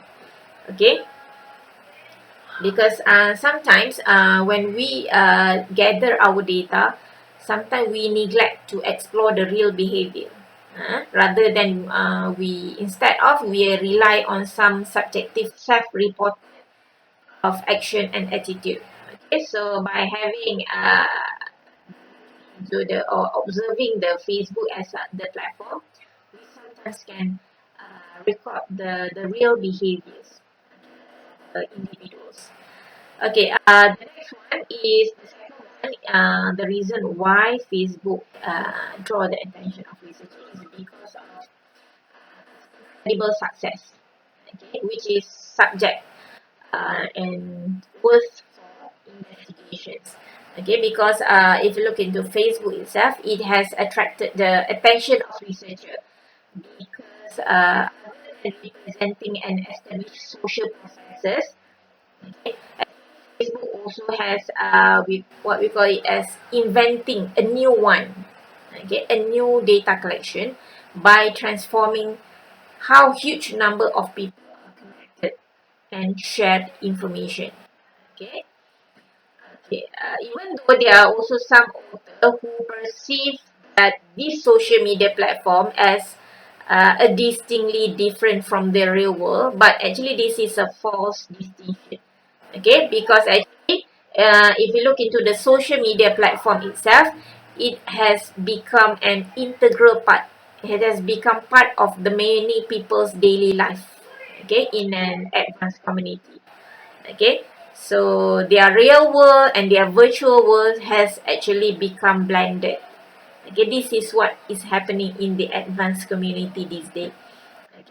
So if we as researcher, if we want to understand the modern social life, okay, I think it is worth for us to tap into the social media network.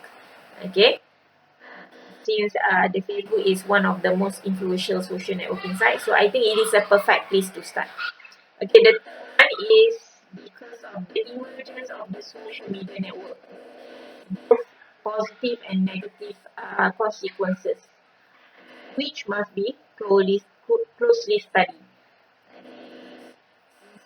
Facebook, as I mentioned just now, has become more embedded into the contemporary society, modern society. So I think it is to observe and analyze the platform. Okay, the platform profound effect on society. Okay, the next one is question for the study. Okay, this I just want to highlight the one that I did for my study. Okay, the one that I use for my study. Okay, so for the data analysis, actually this one is I did in my study. I use the Facebook. Okay, Facebook data. Okay, as my secondary. Okay, as my secondary method of getting my data, collecting my data. So the reason, okay, this is the reason why I use the Facebook. So in my study, okay, I collect data from one of the Dr. Buddha Health Virtual Community. Compared to their Twitter, okay, other than their page, Facebook, okay, if compared to their Twitter, the reason why I analyze their Facebook because they are most popular among their readers. Choose their Facebook, okay, and other than that, the Facebook page is public, so I am able to without restriction. I need to get consent from them in order for me to observe, study their Facebook page. Okay, so it took me around almost 1 year. Okay, so I study their status update, their posts, their comments on the Facebook, okay, and their Facebook wall. So I get all the numbers of the totals of the posting and comments. Okay, and then other than that, I also able to the data about their number of like button. That one also I observe that one. Okay, the like button on the admin post lah. Okay. Okay, so other than that, I also able to find their offline activities organized by them or attended by their members. Okay, so this actually the data gathered reveal more about the way in which the respondent communicate with the environment. Okay, I mean, rather than seeing what their virtual worlds, we can also see what their real world or their physical world. So it allows actually for more better understanding on their interaction in both spaces. So the data that I collected, that I get, I analyze it using content analysis. Analysis is a method conducted to analyze document, text, or any other various media. Okay, such as photo, sound, symbols, okay, and perhaps some statistic. Okay, so in this study, the content analysis was conducted by reviewing and analyzing the communicative trend that took place on Budak's Facebook pages. Okay. So in more specific, I use a passive analysis method on their Facebook, whereby the information and interaction were observed. Okay. So I manually coded the data, okay, and organize the data into what we call it as a pattern of themes. So This process we call it as a pattern analysis or theme analysis. Okay, just review and analyze their communicative trend lah. Okay, that took place on their Facebook page. So okay, that is for the analysis. Okay, and as a conclusion, okay, the use of Facebook as a data gathering tool is an emerging field in qualitative research. Because of what? Because of the digital side of data and the volume of information accessible. Okay. So, but still it depends on the researcher's objective and researcher's technique. Okay, because the data sometimes we may analyze it quantitatively or qualitatively. Okay. And the content analysis, one that I done, is actually related with manual coding. Okay, with manual coding,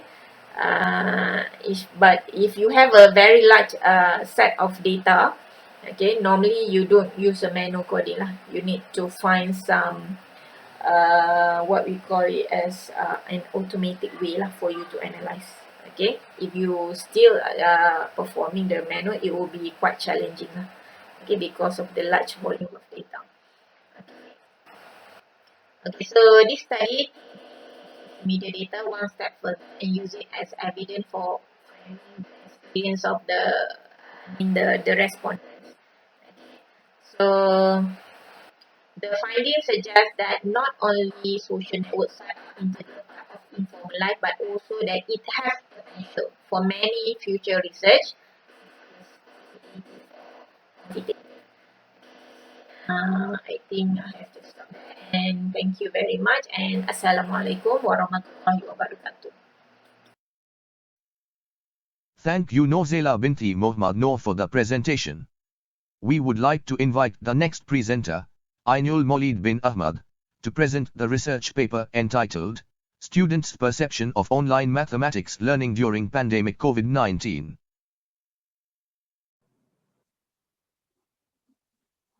Bismillahirrahmanirrahim. Assalamualaikum warahmatullahi wabarakatuh. My name is Ainul Maulid bin Ahmad. Today I would like to present my paper, which is the title is Students' Perception of Online Mathematics Learning During Pandemic COVID-19. I have divided my presentation into 5 sections, which is introduction, literature review, methodology, result and finding, and conclusion.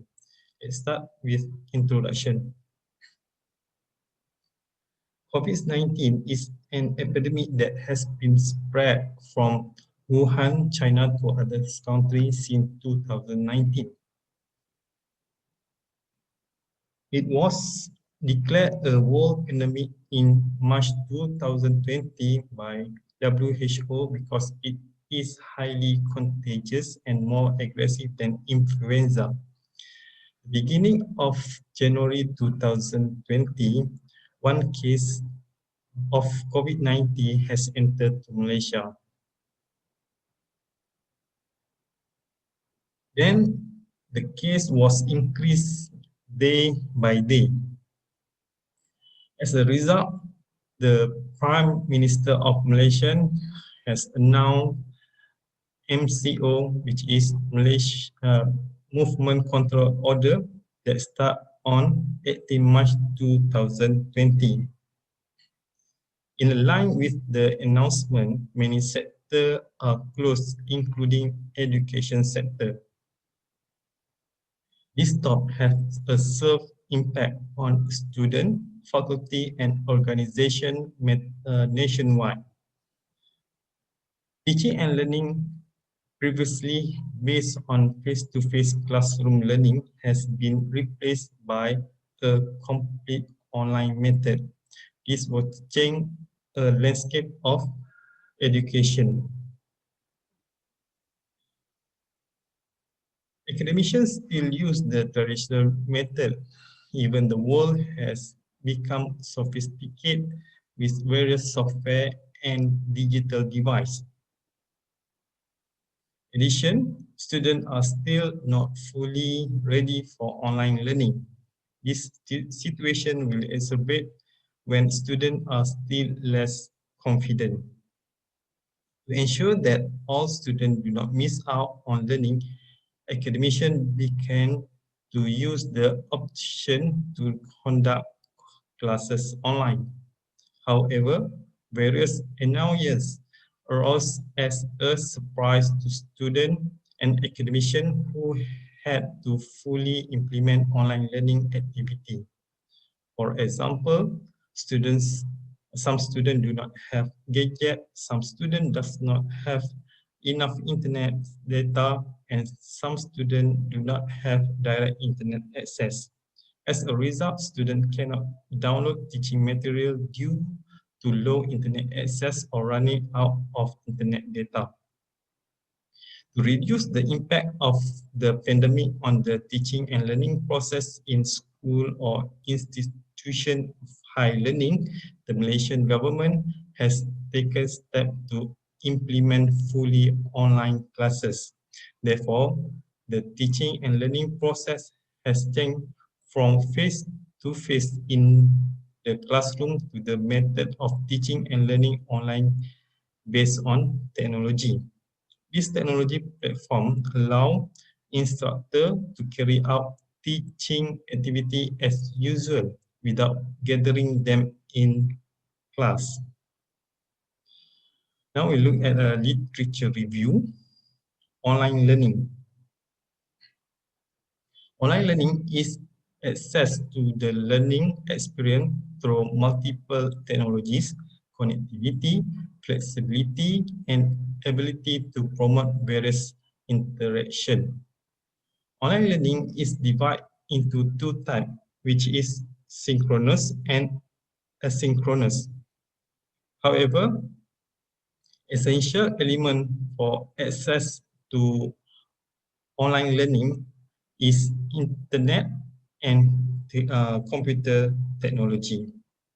According to Saleh, Jamaluddin, Muhammad Safi, and Muhammad Yusuf, the success of this method depends on several factors. In addition, creative, critical, and innovative mind can form through technology and online learning.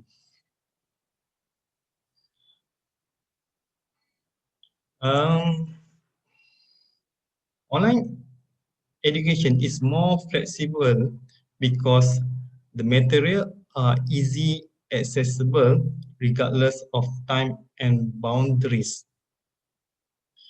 Online learning also has limits and limitations, include problem for internet access, for internet connection quality, and digital tool mastery skill that are not fully mastered by students.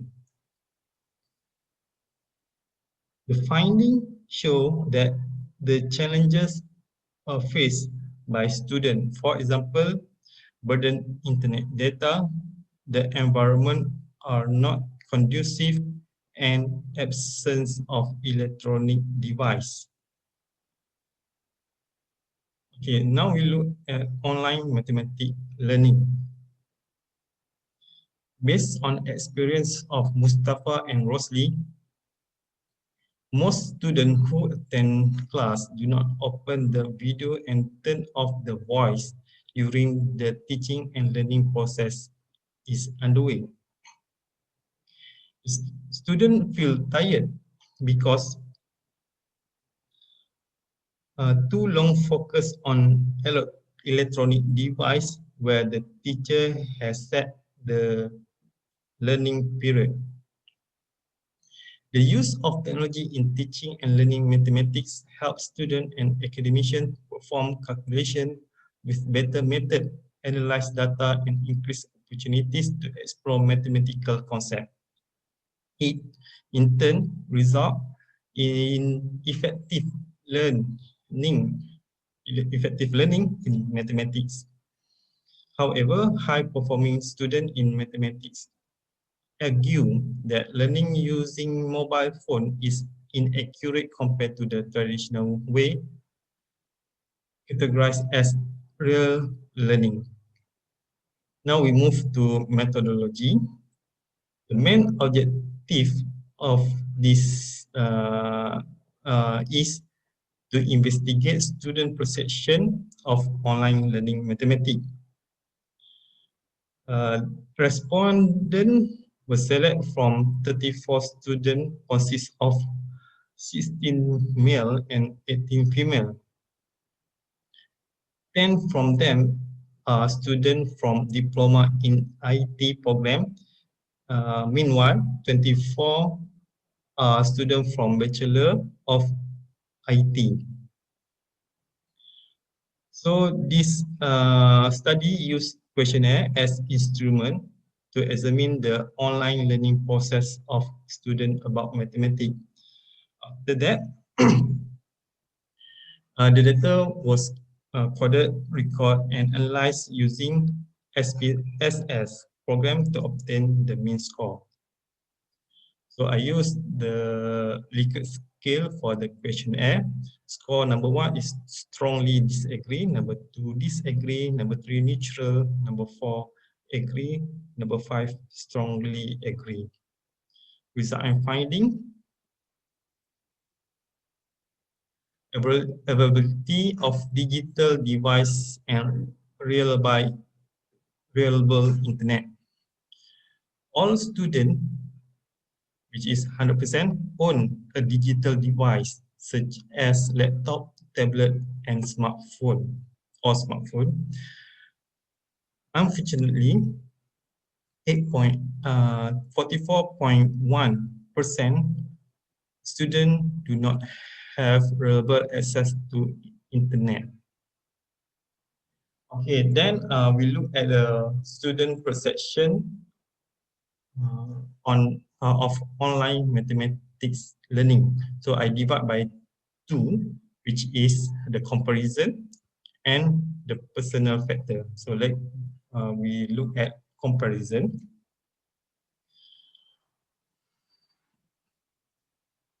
Students are disagree that online mathematics class are more effective than classroom mode.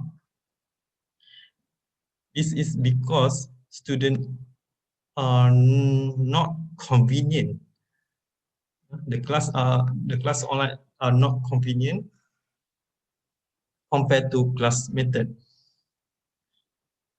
However, students are agree that online class save time, and then the quality of this discussion is higher in online, and then students are disagree that online mathematics class are less structured than classroom mode. So we look at the personal factor. So the personal factor for students are positive. Most of students disagree that they feel unmotivated to participate in online mathematics class discussion. They also disagree that they feel lazy and disinterested during online mathematics class. And they also disagree that difficult to understand and follow online mathematics class. So most of students agree that they think online mathematics class are one of the most appropriate method during COVID-19. So as a conclusion, learning mathematics online has many advantages compared to disadvantage, although students feel more comfortable learning face-to-face than online. Nevertheless, online learning is the most appropriate method to ensure that students do not miss out on learning no matter where they are. However, suppose the government, institution of higher learning, academician, and students are responsible for improving the existing weakness.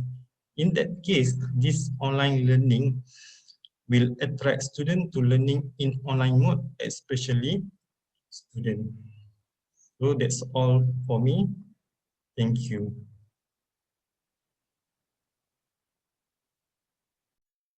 Thank you Ainul Maulid bin Ahmad for the presentation. We would like to invite the next presenter, Asnani Binti Bahari, to present the research paper entitled Factors Affecting Performance of Sahabat Amanah Hita Malaysia, AIM, Pendang Branch. Assalamualaikum and selamat sejahtera to all conference committee members and participants. My name is Asnani Bahari. Today I would like to present a study entitled Factors Affecting Performance of Sahabat Amanah Ikhtiar Malaysia Penang Branch.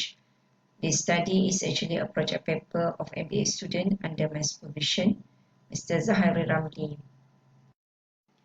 I will begin this presentation with an introduction. Malaysia, as a rapidly developing nation, aspires to improve its people quality of living and economy. The business sector has made a major contribution to a country's economic development. This industry has become a popular option among Malaysians. Entrepreneur engagement in entrepreneurship will improve national economic growth, create job opportunity, and minimize unemployment. Malaysia has taken several initiatives and introduced various strategies to boost the performance of entrepreneurs since the implementation of the new economy policy (NEP).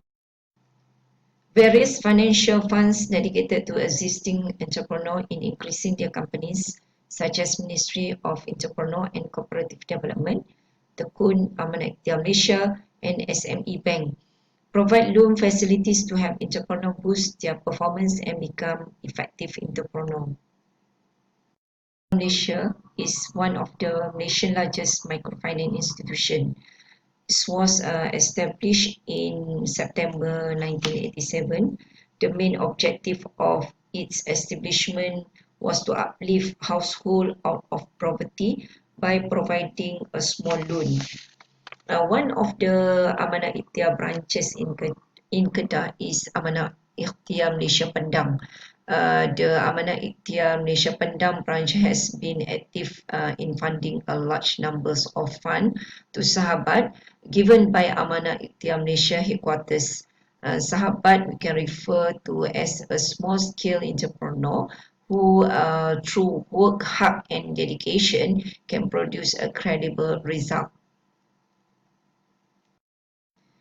Okay, next, the objective of the study.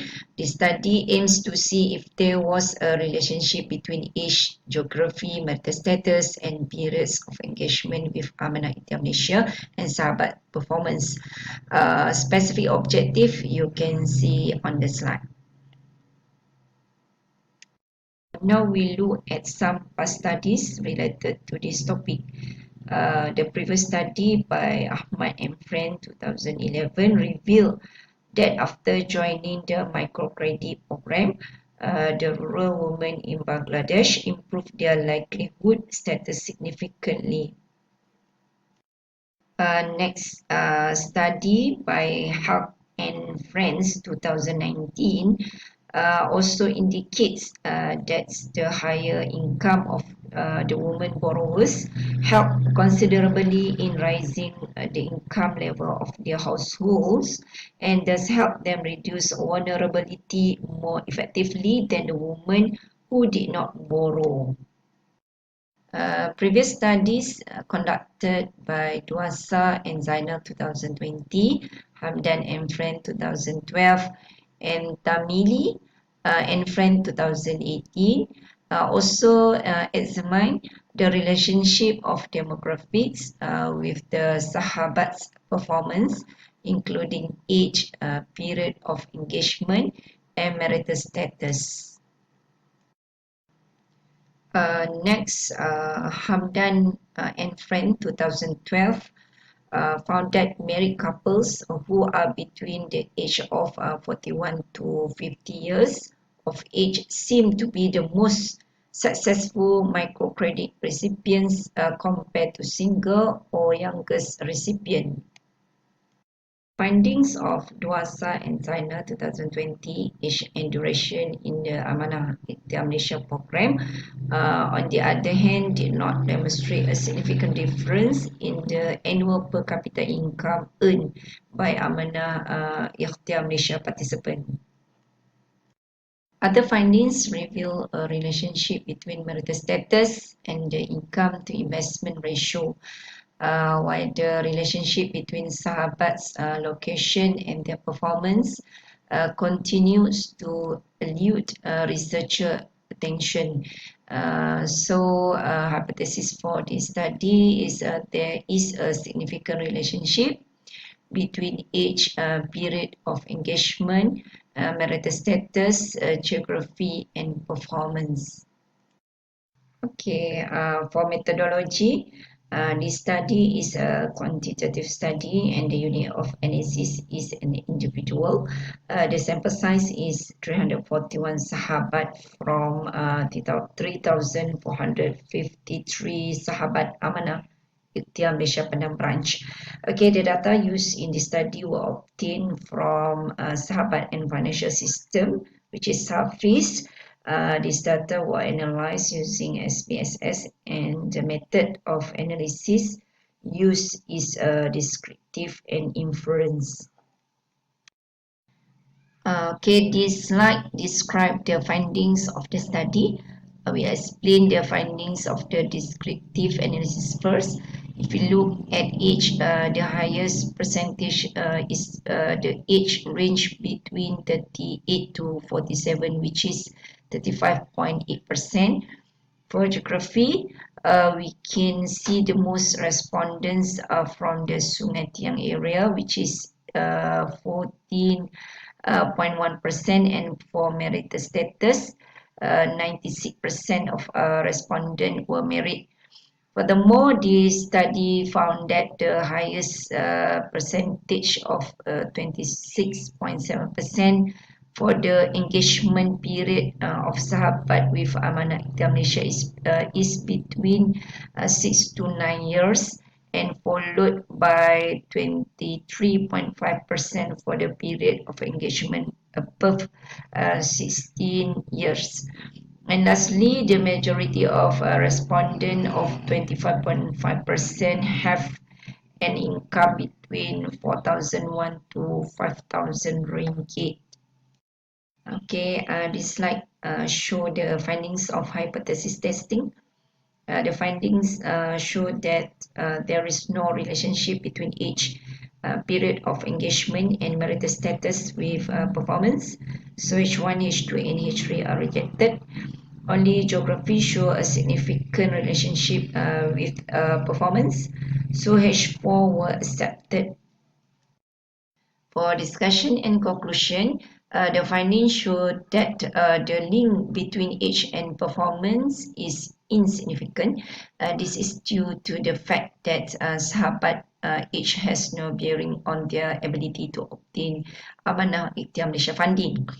The period of engagement and performance also have an insignificant relationship.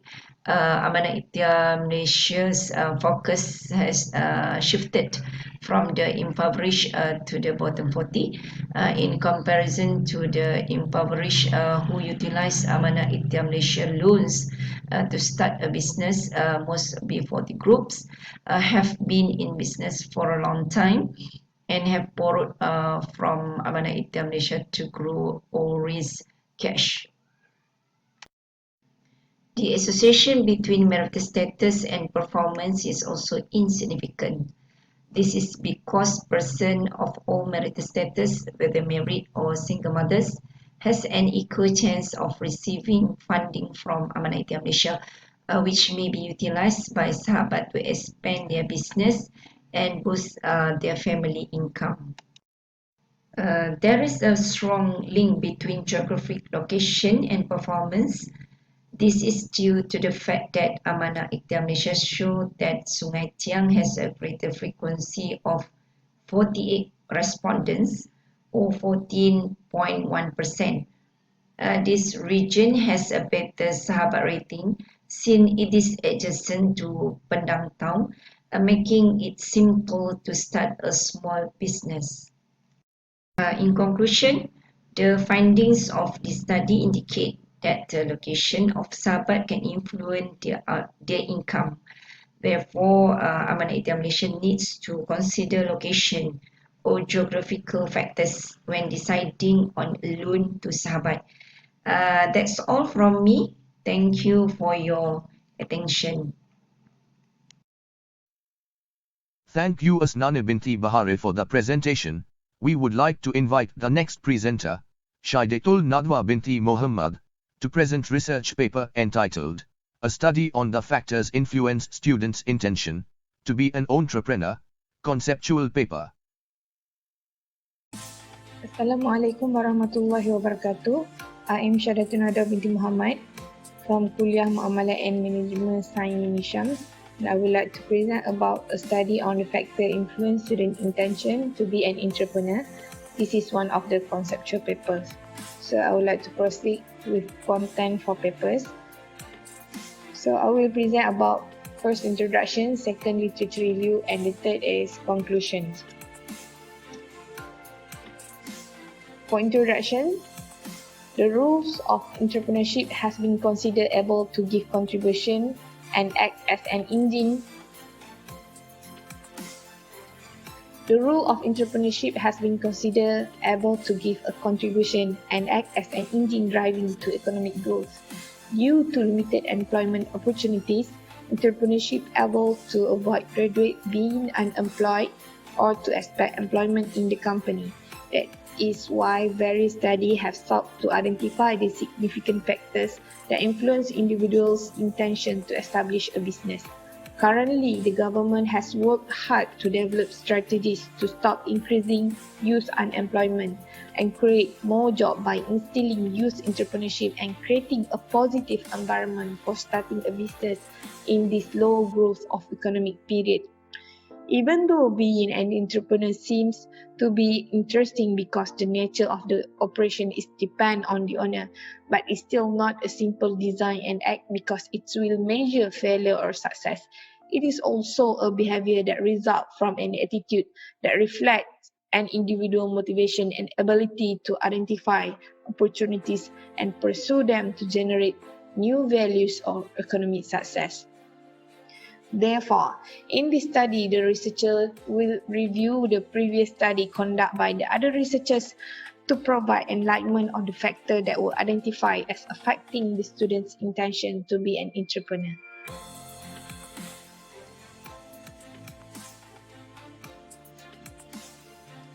Then I will proceed with the prior model. This is among the prior model proposed by the previous researchers, such as entrepreneur event model, theory of planned behavior, entrepreneurial attitude orientation, intention basic model, entrepreneur potential model, and Davidson model.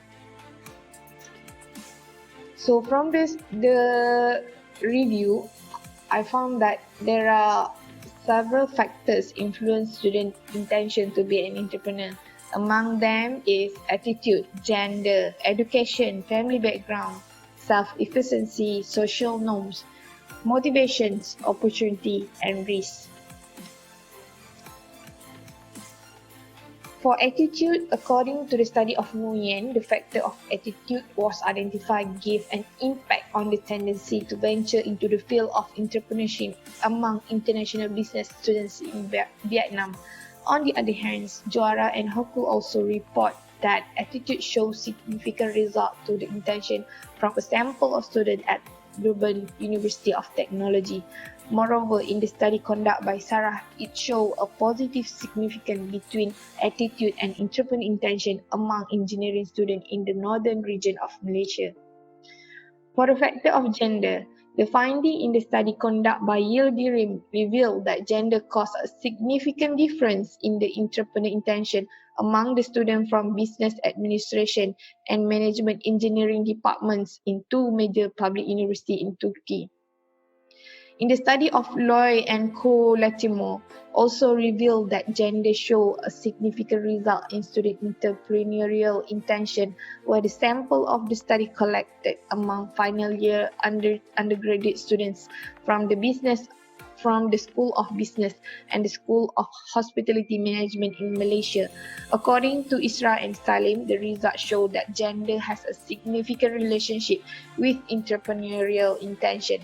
Besides that, the finding from the study of Costa and Mares among students from the College of Business Administration, Polytechnic Institute of Setúbal, Portugal, also presented that gender are significantly correlated to the entrepreneurial intention.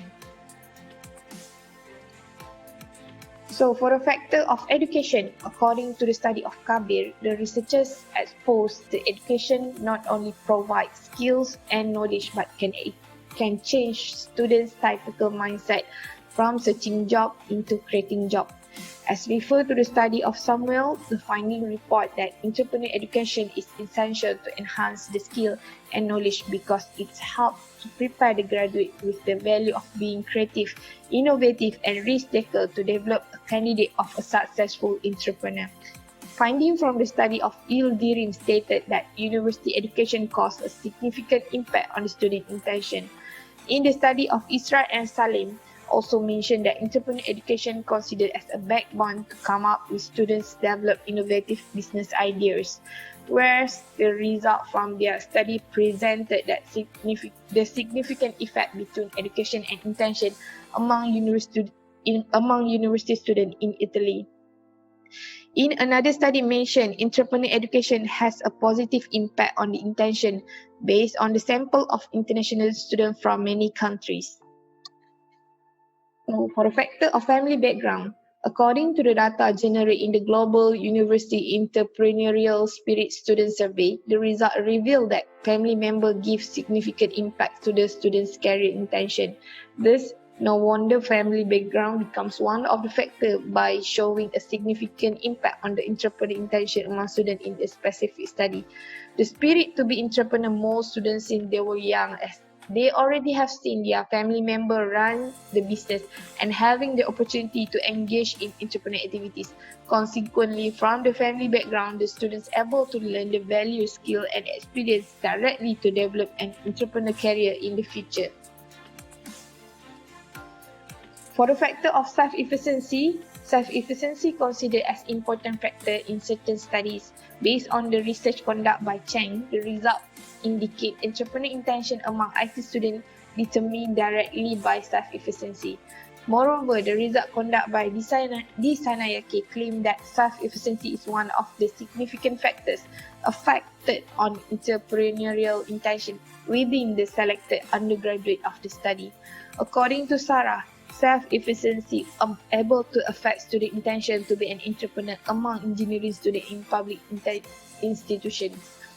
Also, the study of Pihi and Gregory mentioned about the factor of self-efficiency become a primary concern to the researchers because it has a significant impact on entrepreneur intention based on the result collected from 722 public and private Malaysian university students.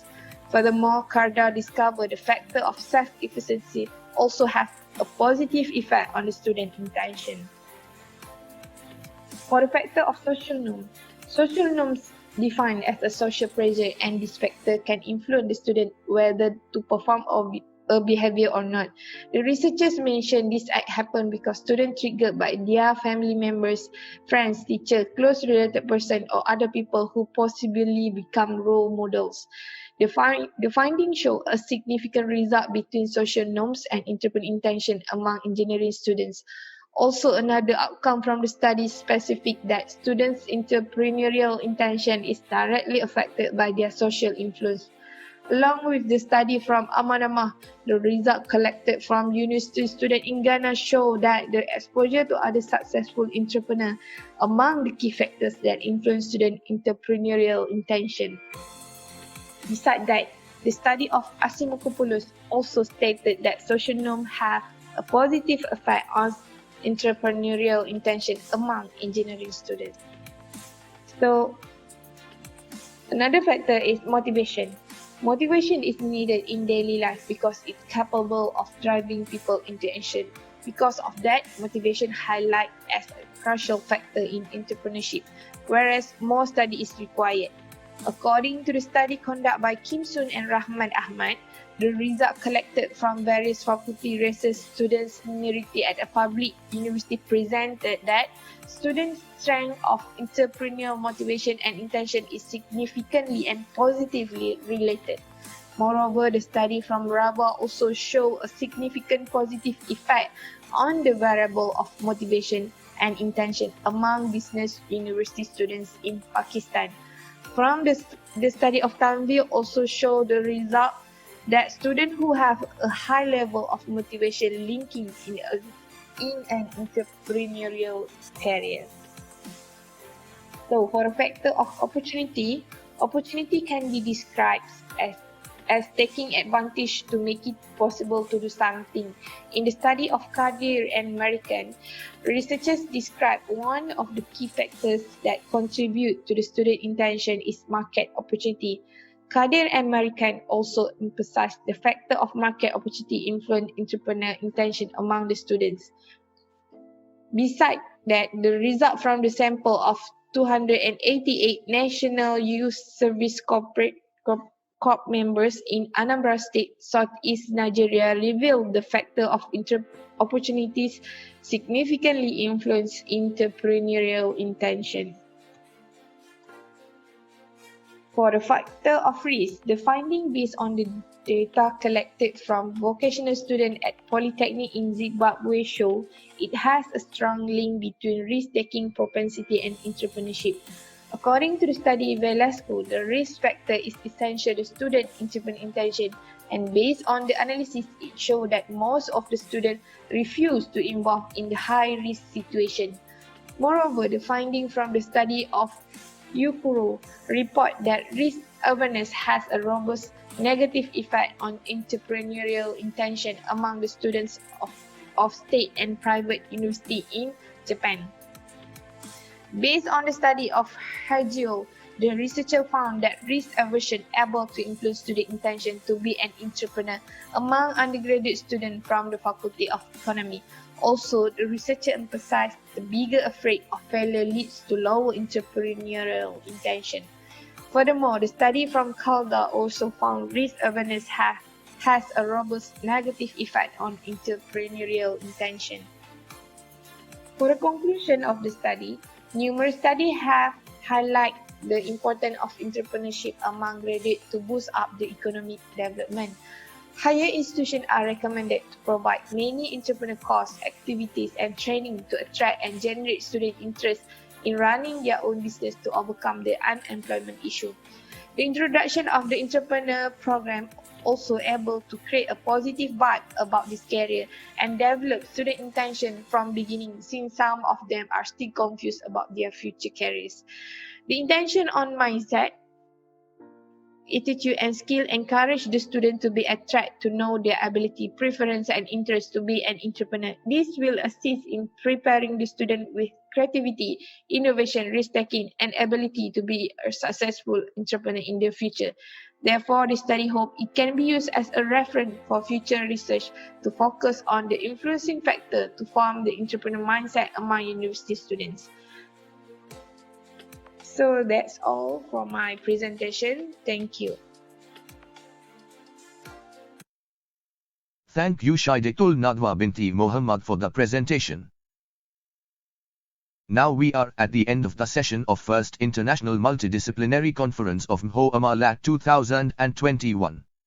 On behalf of Organizing Committee, we apologize for any inconvenience during the organization of this conference. We hope to see you again in the next conference session. Thank you.